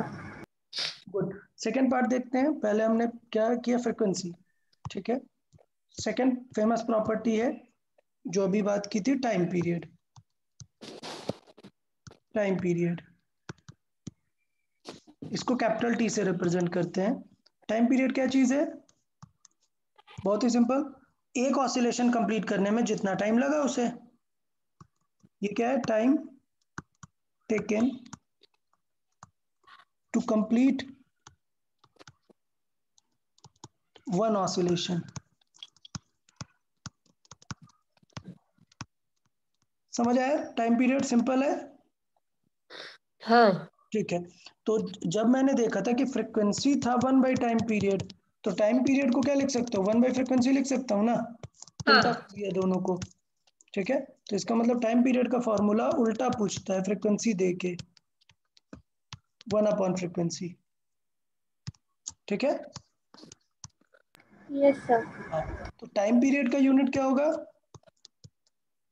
टाइम का वन यूनिट बाई तो और हर्ट्ज इनवर्स। हर्ट्ज इनवर्स या फिर नॉर्मल सेकंड, सेकंड और हर्ट्ज इनवर्स, और ये फ्रीक्वेंसी ही है, तो फ्रीक्वेंसी उसका यूनिट हर्ट्ज। ठीक है, तो ये अपना टाइम पीरियड हो गया, उसका यूनिट रहेगा सेकंड। क्लियर, बहुत बेसिक वे में है। अच्छा, अब ये बताओ क्या टाइम पीरियड डिपेंड करेगा क्या मीडियम पे? हाँ जरूर करेगा। नहीं डिपेंड करेगा भाई, ये तो सिर्फ फ्रीक्वेंसी पे डिपेंड कर रहा है ना, फ्रीक्वेंसी मीडियम पे चेंज होता है क्या? नहीं, नो। तो टाइम पीरियड भी नहीं नहीं। बदलेगा। Clear, so okay. it also does, it also doesn't depend upon medium। तो ये दो चीजें हैं जो स्टार्ट से जो रहेंगी वो वही रहेंगी, चेंज नहीं होंगी। ठीक है, तो दो प्रॉपर्टीज हो गई क्या, मीडियम और ये वाली। ठीक, इन पे बेसिक क्वेश्चंस ऐसे आ सकते हैं, वो कराने की जरूरत है क्या कि 200 ऑसिलेशन में इतना टाइम लगा तो टाइम पीरियड कितना है? नो सर, ये no last. Sir. Unitary method अपना आप लोग कर लेंगे। चलिए हम थर्ड प्रॉपर्टी पे चलते हैं। Third property is called wave length. Wave length, और इसके लिए हम एक अलग लेटर यूज करते हैं, this letter is called lambda. Lambda. ठीक है, सो आप लोगों ने सुना होगा ऑफ कोर्स केमिस्ट्री में इसको क्या बोलते हैं, लेमडा।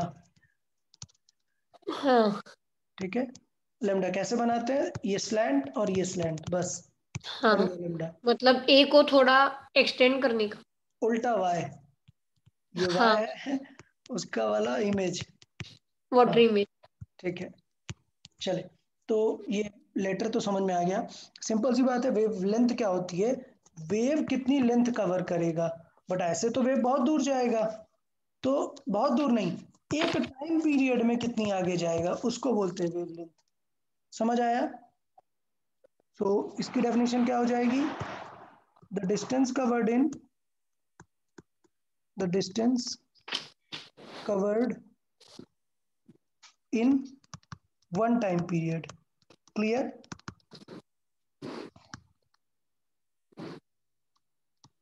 ओके, सो बड़ा सिंपल सी बात है, क्या, distance covered in one time period. तो ये तो एक डिस्टेंस है ना, इसका यूनिट क्या होगा फिर? Metres.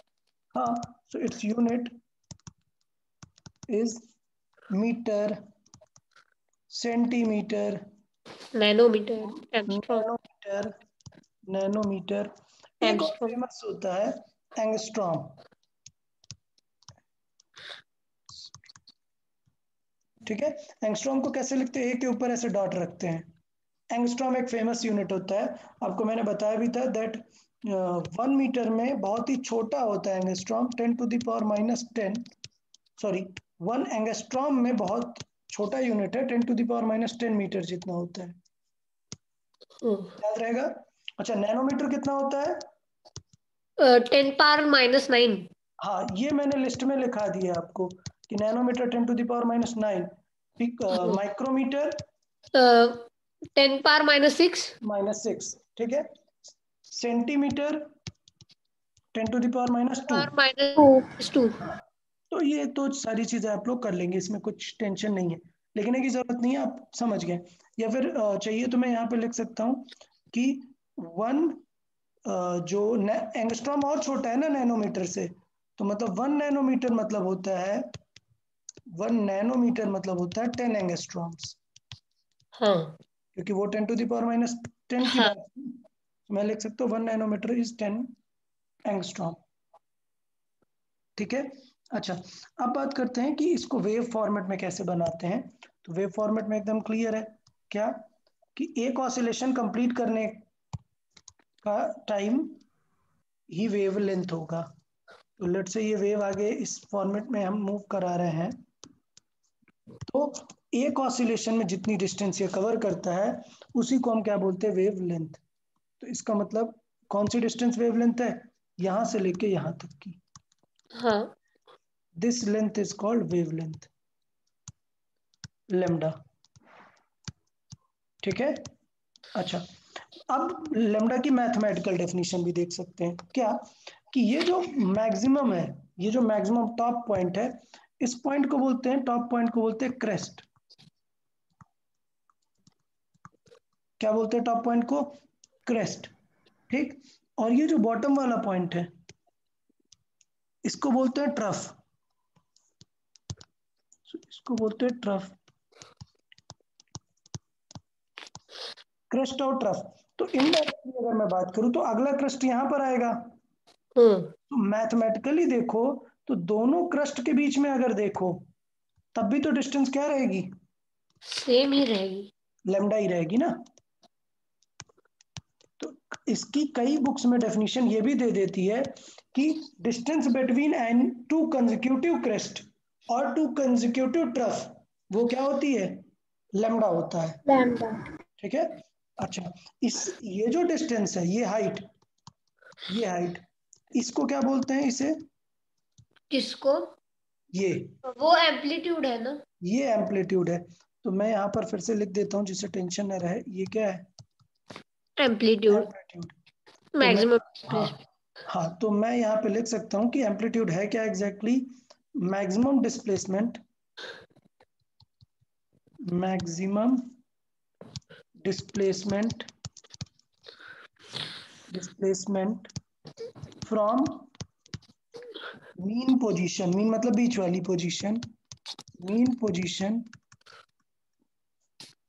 is called, amplitude. yes, is called amplitude। अच्छा, सर, फिर उसके बाद, yes, the position of, हाँ पूछें। ये भी मीडियम पे डिपेंड करता है। अभी बात बता रहे हैं, 1 मिनट बाद डिस्कस करते हैं इसे। The position of positive amplitude is called crest and negative amplitude trough. Clear है? Yes sir. Yes, very good. So ये हो गया ट्रफ। और अभी मैंने वेवलेंथ की नई डेफिनेशन बताई, क्या? The distance between two consecutive troughs, the distance between two consecutive crest or trough, crests or troughs is called wavelength.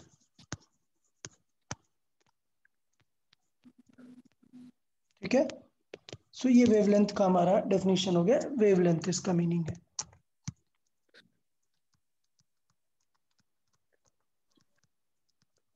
अच्छा, तो ये पहले यहां तक बताइए, यहां तक वेवलेंथ समझ में आया? हाँ। Yes sir. ओके, तो अभी सिचुएशन ये है कि ये मीडियम पर डिपेंड करता है। तो वेवलेंथ हमारा जो है वो मीडियम्स पे डिपेंड करता है।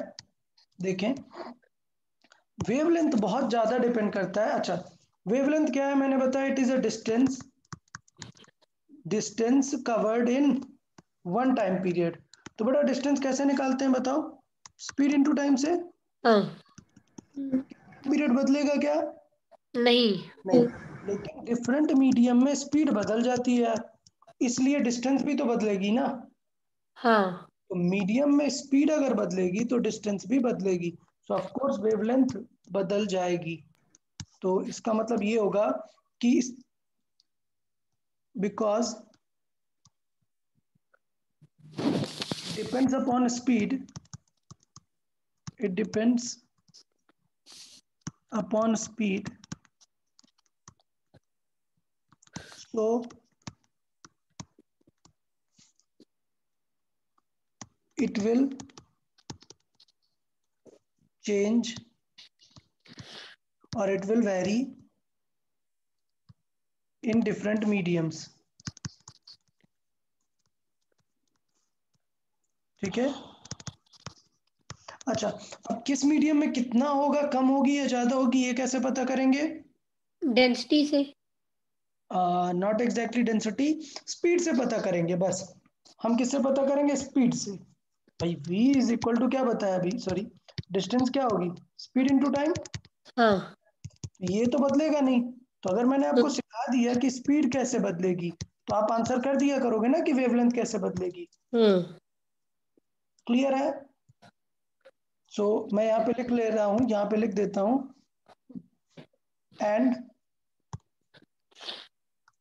and the change is proportional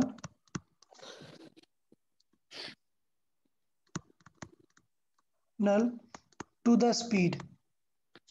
मतलब समझ गए कि जिस फॉर्मेट में स्पीड बदलेगी ये भी उसी फॉर्मेट में बदलेगा। ओके? हाँ, तो ये सिचुएशन यहाँ पर हो गई कि the change is proportional to the speed. तो इसका मतलब अब हमें क्या सीखना चाहिए? स्पीड सीखना चाहिए। सीखना चाहिए। ठीक है? तो ये कौन सा नंबर था? थर्ड नंबर था, वेवलेंथ था हमारा थर्ड नंबर। फोर्थ नंबर पे आ जाते हैं, और स्पीड, वेव स्पीड। अच्छा, स्पीड को तो सिंपल v से ही लिखते हैं, ऐसा टेंशन लेने की जरूरत नहीं है, स्पीड को तो वेव से ही लिखते हैं। अच्छा, स्पीड की डेफिनेशन क्या है? यहाँ पे बेसिक डेफिनेशन काम आएगी। बताएं स्पीड कैसे डिफाइन है? Covered in per unit time. हाँ, स्पीड कैसे डिफाइन है? Distance covered in unit time. तो मैं लिख देता हूँ यार, स्पीड की डेफिनेशन बहुत ही बेसिक सी है, distance covered in unit time, it is distance covered in 1 second. So distance covered in 1 second. ठीक है, तो ये हम अपन निकाल सकते हैं सिंपल। अच्छा, तो अगर मैं बात करूं कि मुझे स्पीड का कुछ फॉर्मूला लिखना है, यूनिट क्या हो जाएगा? यूनिट तो बेसिक यूनिट क्या हो जाएगा? वही मीटर पर। Metre per second kph। हाँ, तो सोचो मुझे 1 सेकेंड का तो नहीं पता, बट मुझे पता है कि 1 टाइम पीरियड में कितनी डिस्टेंस कवर करता है ये, वेवलेंथ जितनी। तो इसका मतलब स्पीड को मैं इस तरीके से लिख सकता हूं ना, speed is distance in 1 time period. तो 1 टाइम पीरियड मतलब नीचे टाइम क्या रखेंगे, then time must be T. Distance in 1 time period मतलब क्या, टाइम क्या होना चाहिए, टी। तो इसका मतलब क्या हुआ कि स्पीड का फॉर्मूला बन गया, distance in 1 time period is lambda and this is time period T. तो इसलिए मैंने बोला था कि देखो लेमडा प्रोपोर्शनल होता है किसके, वी के। तो अब हम डिटेल में सीखेंगे कि वी कैसे कैसे डिपेंड करता है, फिर हमारा काम बन जाएगा। अच्छा, और एक और फॉर्मूला फेमस होता है कई बार, v one equal to lambda। 1/t को फ्रीक्वेंसी लिख सकते हैं ना, hmm. Is equal to F lambda भी बोलते हैं। ओके, क्योंकि 1/t को फ्रीक्वेंसी लिख सकते हैं, so v is equal to F lambda. ये बहुत ही फेमस फार्मूला होता है, क्योंकि हमें हमेशा दो चीज देता है और तीसरी पूछता है, तो v is equal to F lambda से वो थर्ड वाली चीज हम निकाल सकते हैं।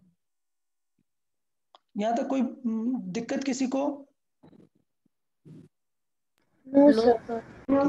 चलिए अब डिटेल पे डिस्कस करते हैं, यूनिट वगैरह तो ओके है। अब हम वेव के बारे में डिस्कस करते हैं कि डिफरेंट मीडियम में वेव कैसे होती है। So the speed of wave,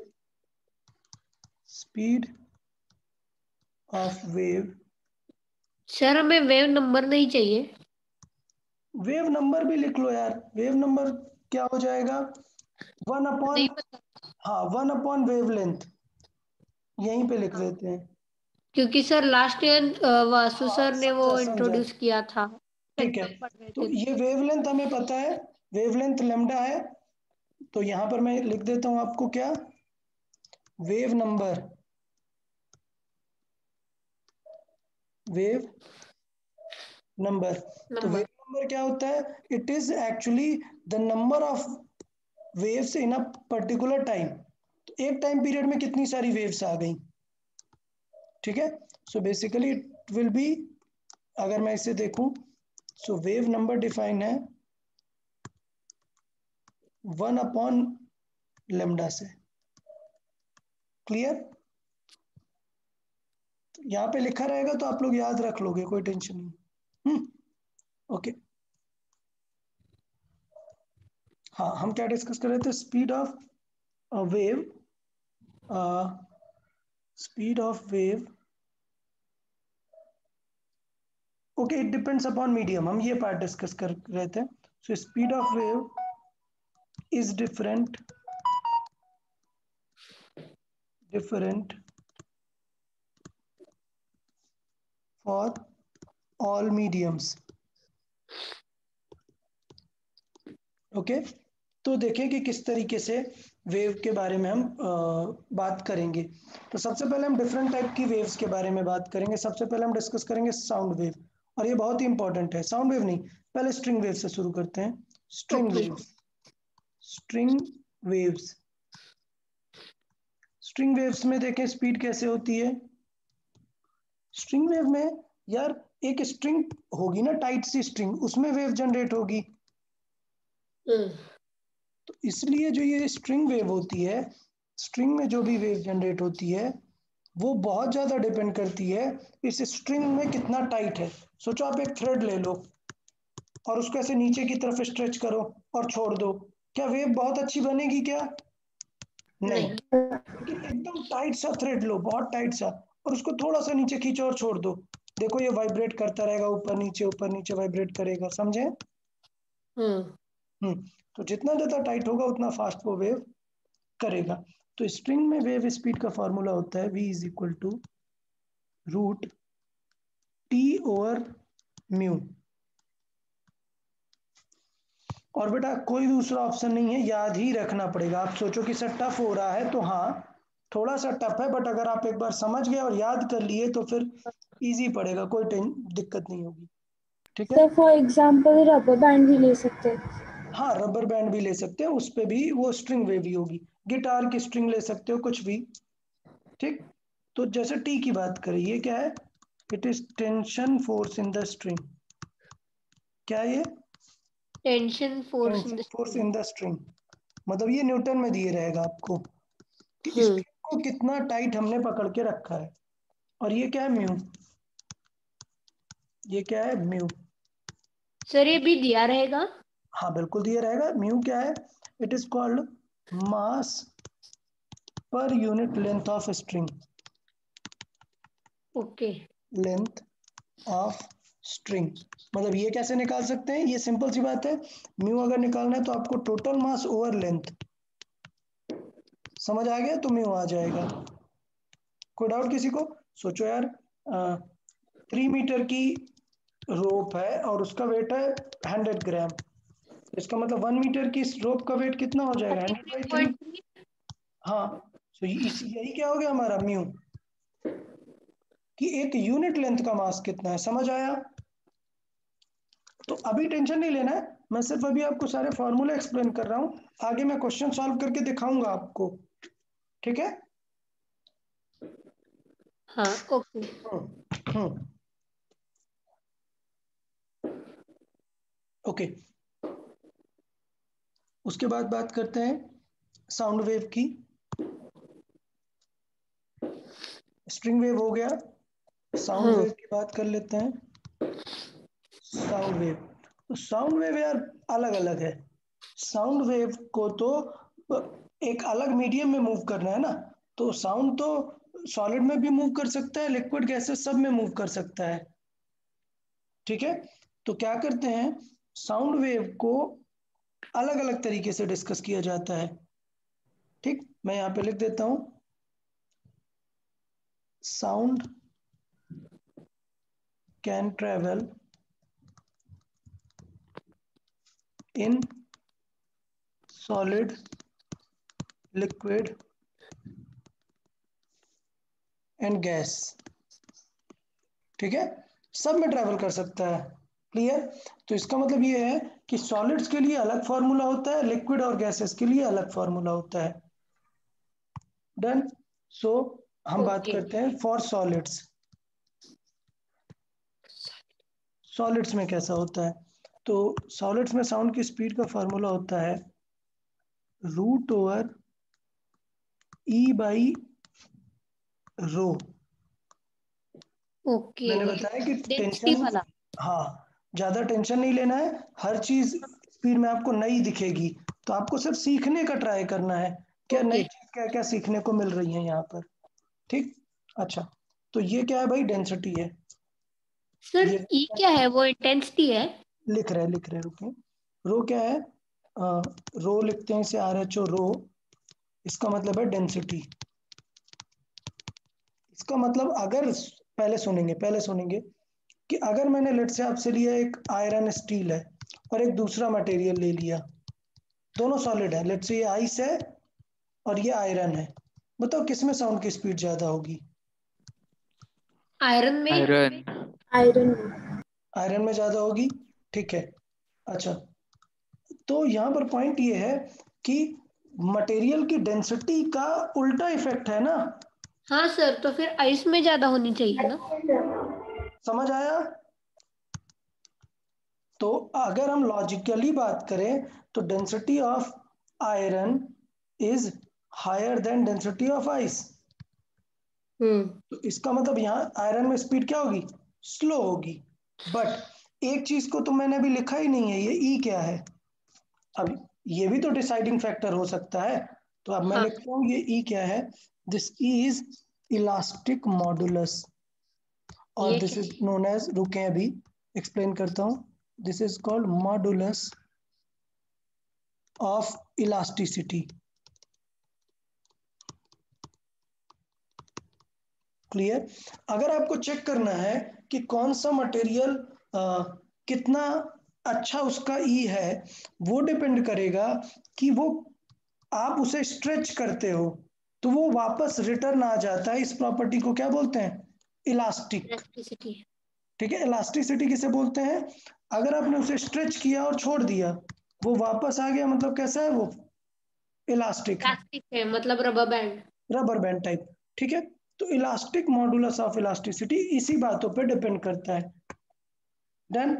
तो जिसका मॉडुलस ऑफ इलास्टिसिटी जैसा होगा उसके अकॉर्डिंग हम बता सकते हैं। अच्छा, एग्जाम या किसी भी क्लास में आपको 9th लेवल पे कभी भी ऐसा ये नहीं पूछेगा कि बिना आपको ई बताए दे दिया, आपको ऐसे बिना बोले नहीं देगा। तो अगर मैं देखूं तो जो ई होता है आयरन का ई बहुत ज्यादा होता है आइस से। हाँ। तो डेंसिटी का जो फैक्टर होता है इतना ज्यादा इफेक्ट कर ही नहीं पाता जितना आयरन स्ट्रांग होता है इन आइस से अपने इलास्टिक के मामले में। हम्म। इसलिए आयरन में जो है स्पीड ज्यादा आती है। मतलब ई ज्यादा सिग्निफिकेंस बना रहा ई है। बहुत ज्यादा सिग्निफिकेंट है। पता है ई की वैल्यू आयरन के लिए कितनी होती है? 2 × 10⁻11। ये देख रहे हो नंबर? तो आपको एग्जाम में बहुत। ऐसा कभी नहीं पूछेगा कि आपको बिना डेटा दिए पूछ लेगा। आपको कुछ डेटा देगा, उसके अकॉर्डिंग आपको कंपेयर करना पड़ेगा बस। समझ आया?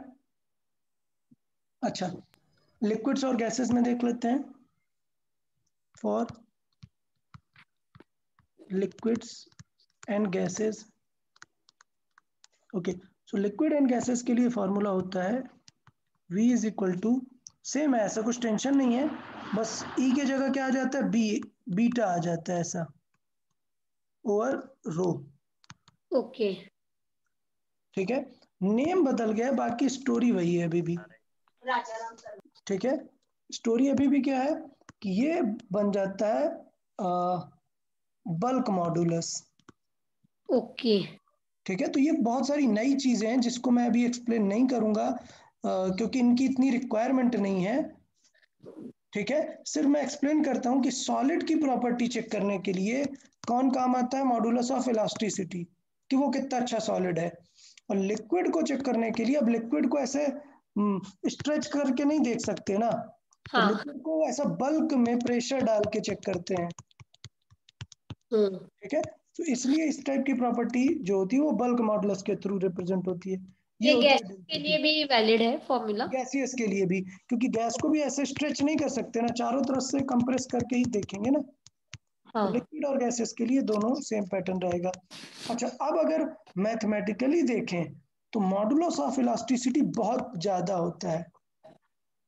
किससे? बल्क मॉडुलस से।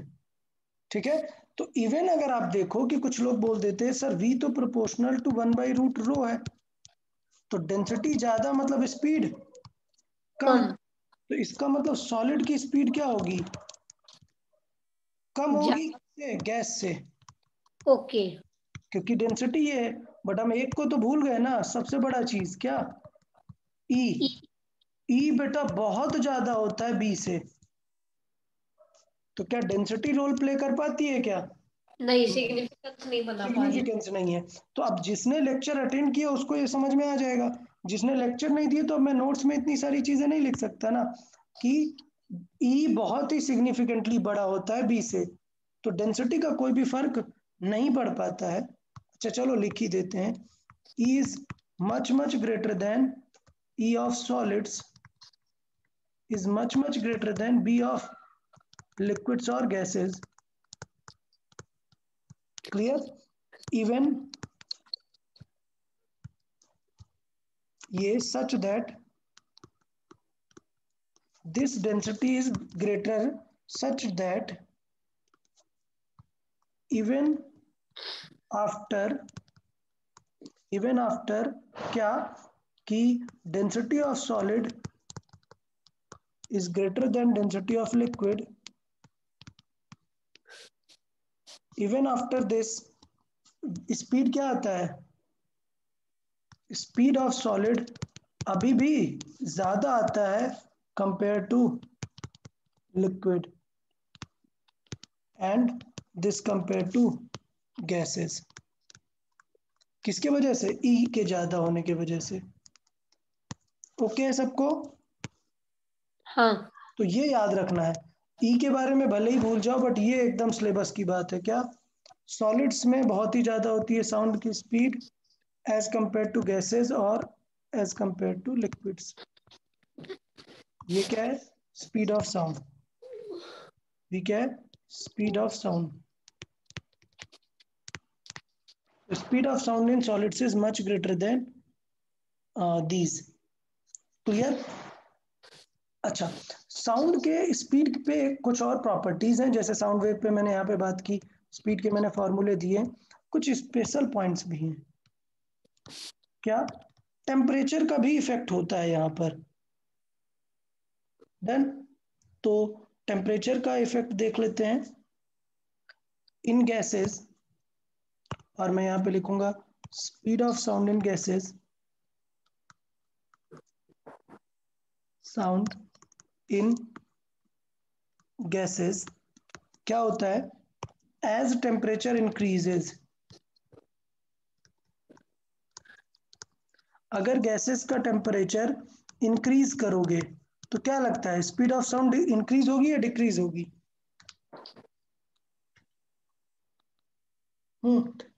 सर इंक्रीज होगी।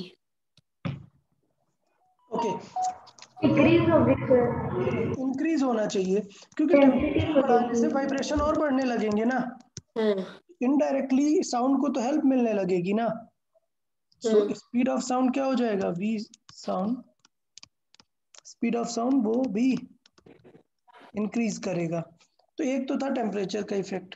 अच्छा, एक चीज होती है ह्यूमिडिटी, ये भी काफी इंपॉर्टेंट है, ह्यूमिडिटी। अच्छा, गैसेस मैंने क्यों लिया है? गैस मतलब एयर की बात हो रही है, क्योंकि हमसे पूछ लेता है ना कि विंटर्स में साउंड की स्पीड ज्यादा होती है या समर में, कब ज्यादा होती है? समर में। ठीक है, टेम्परेचर जब ज्यादा तब वो।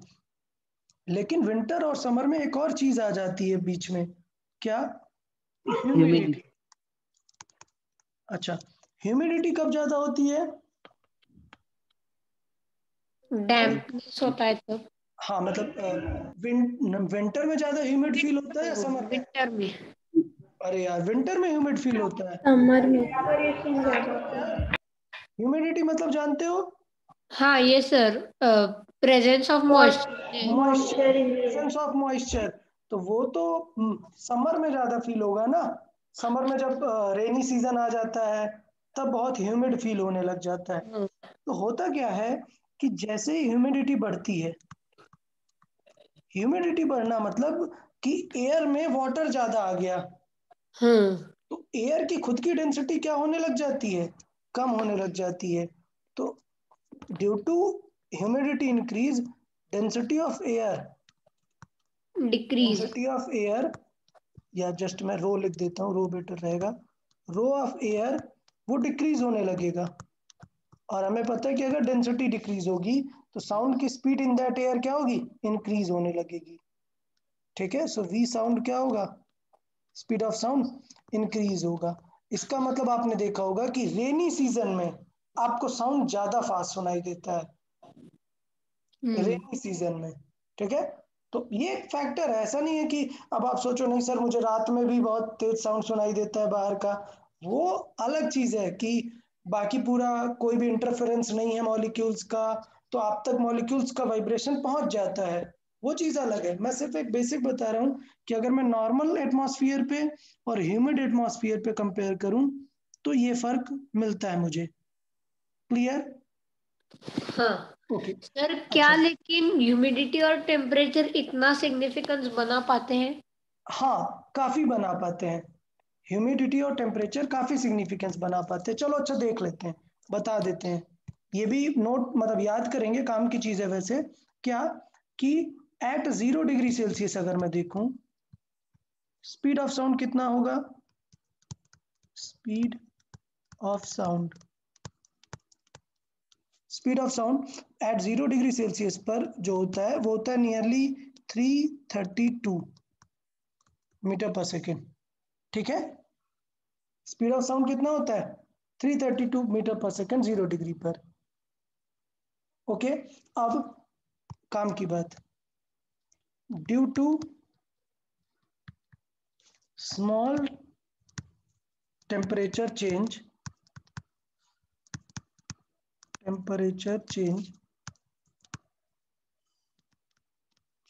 स्मॉल मतलब यहां पर मैं बोल रहा हूं नियरली 50 डिग्री, कितना 50 डिग्री तक अगर चेंज होता बहुत है। ज्यादा है ना वो। हाँ नहीं मतलब टेम्परेचर चीज ऐसी है कि बहुत ज्यादा तक हो सकती है ना, 1000 डिग्री तक। मतलब मेटल है, आयरन को हीट कर सकते हैं ना, 500 हाँ तक दिया, इसलिए टेम्परेचर एक बड़ी रेंज है। तो टेम्परेचर मतलब अगर 500 डिग्री तक, स्मॉल टेम्परेचर को भी मैं बोल रहा हूँ 50 तक। क्यों बोल रहा हूँ स्मॉल, क्योंकि नॉर्मली समर में चला जाता है टेम्परेचर 45 50। 45 तक। हाँ ठीक है। तो due to small temperature change, let's say 50 degree तक, each degree causes 0.61 metre per second increase. समझ आया? Increase in speed. तो देखो यार ये सिग्निफिकेंट है, क्यों? हाँ अगर मैं यहां पर अब एक एग्जांपल टाइप दे दूं कि speed of sound in air at let's say 20 degree Celsius. अभी इस समय टेम्परेचर क्या होगा, 20 डिग्री सेल्सियस होगा। तो क्या आ जाएगा, v इज इक्वल टू कितना आ जाएगा, v 0 degree Celsius plus 0.61 into 20। 220 degree. Yes so 0.61 into 20 degree. तो आई गेस अच्छा है, सबको समझ में आ गया। ये 332 प्लस मल्टीप्लाई कर लो यार थोड़ा सा, सो ये हो गया अपना 0 और 2 12। क्लियर? 6.1 into 2 चाहिए। हाँ क्या? नो, हाँ 6.1 into 2 भी लिख सकते थे। फिर वो आएगा 334 पॉइंट। नहीं मतलब मैं इस तरीके से कर रहा हूँ हाँ कि हाँ 0.61 के अकॉर्डिंग पे ही उस तरीके से कर लेते हैं, ठीक है। ऐड हाँ। कर कितनी हो जाएगी ये 3 42 344.2। ठीक है, इतनी रहेगी, ये एक स्टैंडर्ड है। तो यूजुअली अगर कभी गिवन नहीं है तो पता है साउंड की स्पीड कितनी एज्यूम कर ली जाती है, 340। अगर कुछ गिवन नहीं है तो यूजुअली साउंड की स्पीड कितनी कंसिडर की जाती है, 340 एवरेज, अगर कुछ भी नहीं दिया। अदरवाइज टेम्परेचर का फर्क पड़ता है, देखो आपने पढ़ लिया ना, टेम्परेचर का फर्क यस पड़ता है। सर। हाँ लेकिन यूजुअली कितनी एज्यूम की जाती है, 340। ओके। तो usually speed of sound is taken as 340 metre per second. अच्छा टेंशन नहीं लेना है, ये मैं जस्ट ऐसे लिख रहा हूँ, एक आपको क्वेश्चन के अकॉर्डिंग है करना है। क्वेश्चन में अगर 50 भी दे रहा है तो आपको क्या लेना है, 350। अब 50 ही ले। सर ये तो इतना टेम्परेचर पॉसिबल नहीं है, क्या हुआ, वो सारी चीजें नहीं करना है। डन? यहाँ तक कोई दिक्कत किसी को? No. No no sir. Okay good. तरफ ह्यूमिडिटी का। ह्यूमिडिटी का बताया ना, ये जस्ट ह्यूमिडिटी का फॉर्मूला नहीं, ये टफ है, बहुत ही कॉम्प्लिकेटेड रिलेशन है। डायरेक्ट रिलेशन कुछ नहीं है कि ह्यूमिडिटी से कितनी डेंसिटी कम हो रही है, तो जस्ट एक पैटर्न है कि इतना रिलेशन रहेगा। हाँ ओके, मतलब हमें टेम्परेचर पे ही ज्यादा वर्क करना है। टेम्परेचर पे ज्यादा वर्क करना है, टेम्परेचर पे क्वेश्चंस पूछे जाते हैं। अब थोड़ी सी बड़ी बात पे आते हैं, अब आते हैं सर आइजैक न्यूटन के बारे में। इन्होंने ठीक एक है। गलती कर दी, इन्होंने साउंड की स्पीड का एक फॉर्मूला दिया गैसेस में, ठीक है। अब वो फॉर्मूला गलत हो गया, क्यों? क्योंकि उस फॉर्मूले से जब हमने कैलकुलेट की स्पीड, तो स्पीड आ रही थी कितनी, 280 मीटर पर सेकेंड। ओके। और जबकि रियल में जब चेक किया गया तो भाई ये तो आ रही है 332।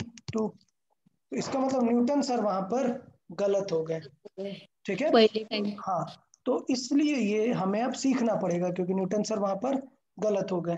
तो चले देख लेते हैं स्पेशल पॉइंट। सर न्यूटन ने क्या फॉर्मूला दिया था? अब लिख ले यार, स्पेशल पॉइंट तो लिख लेने दो। स्पेशल पॉइंट क्या है कि अकॉर्डिंग टू न्यूटन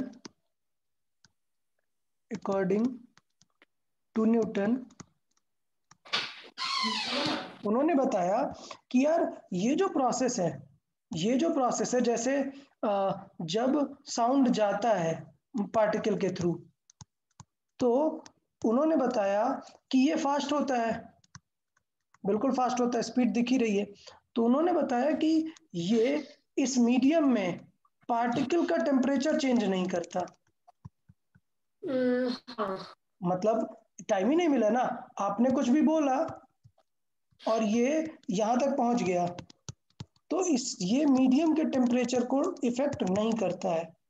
तो इसका मतलब इन्होंने बोला कि according to Newton the motion of sound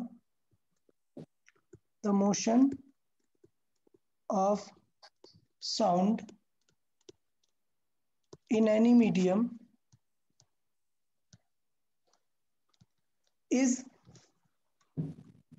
an isothermal process। आपने ये वर्ड सुना है क्या? नहीं। अच्छा, no sir.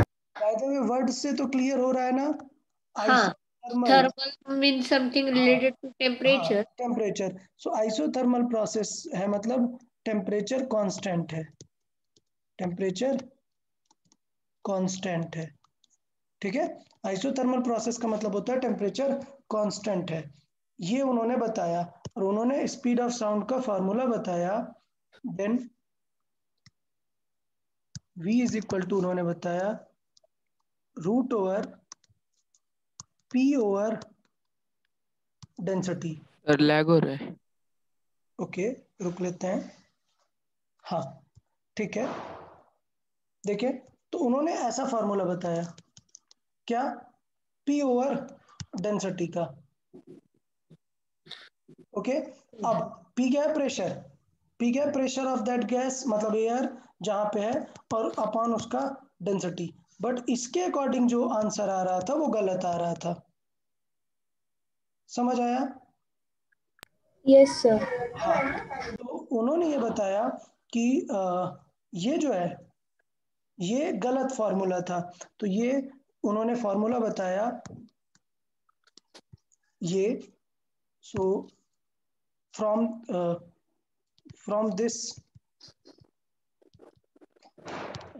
this formula, Using this we got yes, wrong. yeah, from this formula speed of sound in air वो कितनी आ रही थी? 280 के अराउंड आ रही थी, ठीक है। Which is wrong, which is incorrect. तो इसका मतलब ये है कि उन्होंने जो आइडिया दिया वो क्या था? गलत। इनकरेक्ट था। सो न्यूटन्स ये आइडियोलॉजी फॉर दिस केस वो इनकरेक्ट थी। क्लियर? तो इसका मतलब ये हुआ, यहां पे कर लेते हैं। So which is incorrect, it means it is not isothermal process, ठीक है। तो वहां पर एक साइंटिस्ट आए, दूसरे साइंटिस्ट, उन्होंने करेक्शन किया, ठीक है। सो साइंटिस्ट का नेम था Laplace. Laplace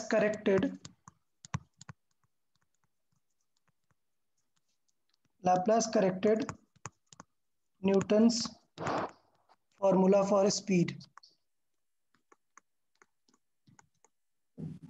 of sound. Clear? अच्छा, और उन्होंने क्या बताया? And explained of sound and explained that it is an adiabatic process। उन्होंने वर्ड यूज किया adiabatic process, ठीक है। मतलब क्या है एडियाबेटिक प्रोसेस को मैं बहुत डिटेल पे नहीं बताऊंगा, आपके सिलेबस का पार्ट नहीं है, बट मैं सिंपल सी बात बताऊं, adiabatic processes are very fast process है, वेरी फास्ट प्रोसेस है एडियाबैटिक। और मतलब एक ऐसी प्रोसेस है जिसमें जो हीट है, सपोज आपने मॉलिक्यूल को कुछ हीट दी, आपने जो वाइब्रेशन दी उसमें कुछ हीट एनर्जी है, तो हीट एनर्जी लॉस होने का टाइम ही नहीं मिलता। एडियाबैटिक प्रोसेस मतलब इतनी फास्ट प्रोसेस है कि no heat loss, very fast process and no heat loss. तो ये किसने बताया? लैप्लास ने बताया कि ये करेक्शन है। तो न्यूटन ने गलत किया था और लैप्लास ने उसे बताया कि ये करेक्शन है।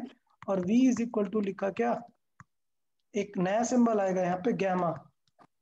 गैमा आ गया अब। हाँ, तो अब यहाँ पर गैमा आ गया, तो वो गैमा इस वैल्यू को बढ़ा के 332 आ जाता है। समझ आया? सर गैमा तो ऐसे वाई जैसे रिप्रेजेंट करते हैं ना? हाँ, y जैसे ही रिप्रेजेंट करते हैं ऐसा। ये वाला थोड़ा सा स्टाइलिश होता है, मतलब ऐसा हाँ, होता है। मतलब वर्कशीट जो बंसल सर ने दी थी उसमें वैसा था। एक्चुअल गैमा ऐसा होता है, ऐसा, हाँ ये होता है। ठीक है, आर टाइप का, ये वाला ज्यादा होता है हाइट में। तो अपन को उतना फर्क नहीं पड़ता, अपन बस लिख लेते हैं। चलो मैं एग्जैक्ट गामा बना देता हूँ, ये एग्जैक्ट गामा ऐसा होता है। ठीक है, चलो कोई बात नहीं है। ये अपना क्या है, gamma.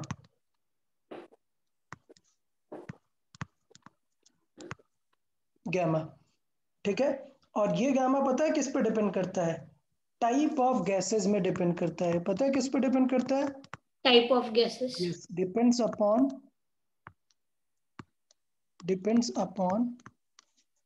Type of gases.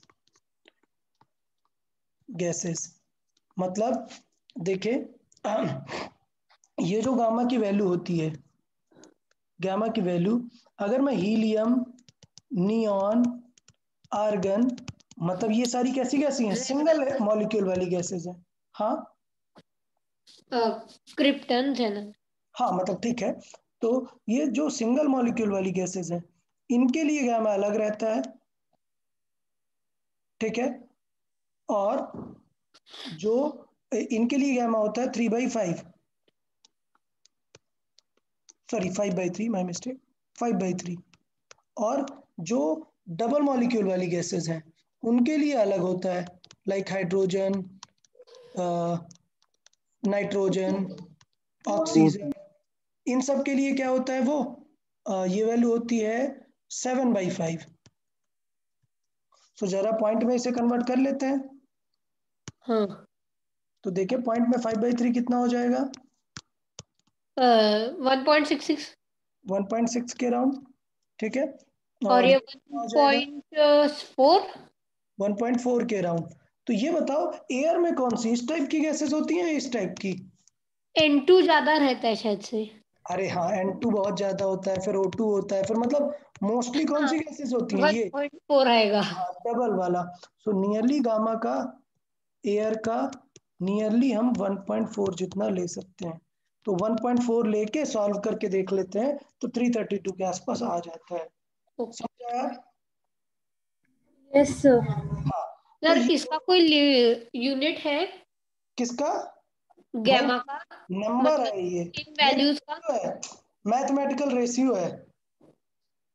Okay. ठीक है, हाँ, ये क्या है अब मैं बताना नहीं चाहता, फिर वो स्टडी और डीप हो जाएगी, जरूरत नहीं है। अब बस इतना समझे कि ये एक रेशियो है, मतलब यूनिट नहीं होता है। ठीक, अच्छा लास्ट पार्ट बचा है, बस 1 मिनट। तो इन सब का टेम्परेचर वाला फार्मूला, फिर लैप्लास ने एग्जैक्ट फार्मूला आपको बताया क्या, then temperature relation, then temperature का इफेक्ट क्या होगा, ये फाइनल बनाया। तो वो जो 0.61 आया है ना, वो यहीं से कैलकुलेट करके आया हुआ है। तो कौन सा? का फॉर्मूला, हाँ, हाँ वो इज डिग्री वाला। यस, फाइनल इसका फॉर्मूला होता है root gamma R T by M. ठीक है, root gamma R T by M होता है ये final formula of speed of sound in any gas. ठीक, तो अब मैं जल्दी से लिख देता हूँ, ये क्या है, ये तो है यार स्पीड ऑफ साउंड। ये क्या है अपना स्पीड ऑफ साउंड। अच्छा, गामा तो अभी मैंने बताई कि गामा क्या है, ये टी क्या है, एब्सोल्यूट टेम्परेचर। ये भी फिक्स है क्या? नहीं, एब्सोल्यूट इसलिए बोलते हैं एक्चुअली, केल्विन में होता है ये। इस टेम्परेचर का यूनिट क्या होता है इन केल्विन। अच्छा, केल्विन को कैसे लिखते हैं, मैं यहाँ पे लिखा देता हूँ आपको। यस, अगर आपको डिग्री सेल्सियस को केल्विन में कन्वर्ट करना है हाँ तो है 273 ना। डिग्री सेल्सियस में 273 ऐड कर देते हैं तो वो क्या बन जाता है, केल्विन बन जाता है। केल्विन। ठीक है, और उसको बोलते हैं एब्सोल्यूट टेम्परेचर। ये कैपिटल हम जान गए, ये क्या होगा, वो कैपिटल है, okay. Molecular mass. Gas. Like hydrogen का कितना होता है, 2। 1। हाँ मतलब सिंपल एच का 1। यहाँ पे हाँ, ठीक है, 2 हाइड्रोजन है तो ऐसे लिखो 2 × 1 कितना होगा, 2। नाइट्रोजन है, तो नाइट्रोजन 14 होता है 14 AMU। 2 × 14 14। 28। 28 AMU। ऑक्सीजन का कितना होता है, 32 AMU। 16। हाँ 32। 32। ठीक है, ये मतलब आइडिया आ गया। एक चीज हाँ है, ये है। एक चीज अभी रह गई, ये आर। हाँ आर क्या है? ये बहुत ही बड़ी चीज है, बहुत ही अच्छी चीज है। आर एक अच्छी चीज है, देखें क्या, आर, ये और अच्छे से लिख लेते हैं इसे, आर है, this is called universal gas constant. हाँ वो आइडियल गैस इक्वेशन वाला। हाँ वही वाला आ ये रही है, आर अपॉन टी ऐसे वाला। हाँ हाँ हाँ। ठीक है, so ideal gas equation PV is equal to nRT था, ये वही हाँ यस सर। आर वही है और ये टी भी वही है। एब्सोल्यूट टेम्परेचर वहां पे केल्विन ओके। में रखना होता है टेम्परेचर। ठीक है, तो ये वो वाला आ रहा है यूनिवर्सल गैस कांस्टेंट। तो अब ये लिखने का पता है, अब मैं वैल्यूज नहीं लिखूंगा इसके, इसकी, क्यों, क्योंकि आपसे कंपेयर करा के पूछेगा क्या, कि जैसे हाइड्रोजन का, ग्रेविटेशन पूछा। यस, 27 डिग्री सेल्सियस पर और 127 डिग्री सेल्सियस पर स्पीड बताओ। तो यार जब आप हाइड्रोजन का ही देख रहे हो तो गैमा आर टी ये तो कैंसिल हो जाएगा ना आर। हाँ लेट से अब मैं देख रहा हूँ हाइड्रोजन और हीलियम में, तब भी एम तो रहेगा बट आर तो सबके लिए यूनिवर्सल है ना। हाँ तो कुछ भी हाँ कभी भी रेशियो निकालेंगे तो आर तो हमेशा कैंसिल आउट ही हो जाए। कैंसल। तो फिर ज्यादा कुछ हमारे लिए फायदा नहीं है। हाँ ठीक है, तो मतलब वो कैंसिल हो जाएगा, इसलिए मैं फिजिक्स में वैल्यूज नहीं दिखा रहा हूँ। केमिस्ट्री में आइडियल गैस इक्वेशन में लिख देते हैं वैल्यूज। आर 0.0821 है। हाँ ठीक है, चलो अब लिख ही देते हैं, तुम कह ही रहे हो। 0.0821 यूनिट क्या है, PV is equal to sir ATM L upon mole into K. Yes, P atmosphere pressure का। एटमॉस्फेरिक प्रेशर वॉल्यूम का डिवाइड बाय टेम्परेचर का, तो इसका क्या होता है, हाँ एटमॉस्फेरिक लीटर व अपॉन टेम्परेचर हाँ केल्विन। ठीक है, या अच्छा, सर मोल, लेकिन मोल भी चाहिए ना। हाँ मोल भी लिख लो यार, मतलब मन है तुम्हारा। ठीक है, हाँ, तो ये हाँ हुआ। और एक ये वाली हम फिजिक्स में यूज नहीं करते क्योंकि फिजिक्स में लीटर वगैरह में नहीं चलती ना चीजें। हाँ फिजिक्स में पी मतलब प्रेशर इनटू वॉल्यूम, प्रेशर मतलब क्या, फोर्स अपॉन एरिया, हाँ मतलब क्या, एरिया इनटू लेंथ। तो area area cut, force into length किस टाइप की यूनिट आ जाएगी, force into length, force into displacement आ गया ना। क्या होता है ये, हाँ ये क्या होता है? Force into displacement, work. हाँ तो या इसका वर्क जूल। क्या होता है, जूल। तो जूल रहता है। यूनिट जूल के टर्म्स में भी हम लिख देते हैं। जूल के टर्म्स में यूनिट होती है 8.3, 8.13 टाइप पे लिख, 8.31 जूल पर मोल केल्विन। फिजिक्स में ये वाली यूज होती है, खैर आपको यूज नहीं करनी पड़ेगी कभी, हमारे लिए बस रेशियो तक ही सिलेबस में रहेगा हमारे। तो यार आज काफी सारा और काफी अच्छा डिस्कशन हो हाँ गया। ये सर इंटरेस्टिंग था आज यस का। सर। और आज का इंटरेस्टिंग से ज्यादा सबसे बड़ी बात, सारी चीजें न्यू है आपके लिए, एकदम हाँ new। तो आपको मेहनत करनी है, आज का लेक्चर अच्छे से रिवाइज करना है और उसको अच्छे से याद रखना है, सारी चीजें न्यू है। नेक्स्ट लेक्चर पे हम आगे क्वेश्चन सॉल्विंग और बाकी डिटेल्स डिस्कस करेंगे। Okay, okay then. Goodbye for today. Okay. Okay, bye, Bye, sir. sir. Bye bye everyone. Yeah.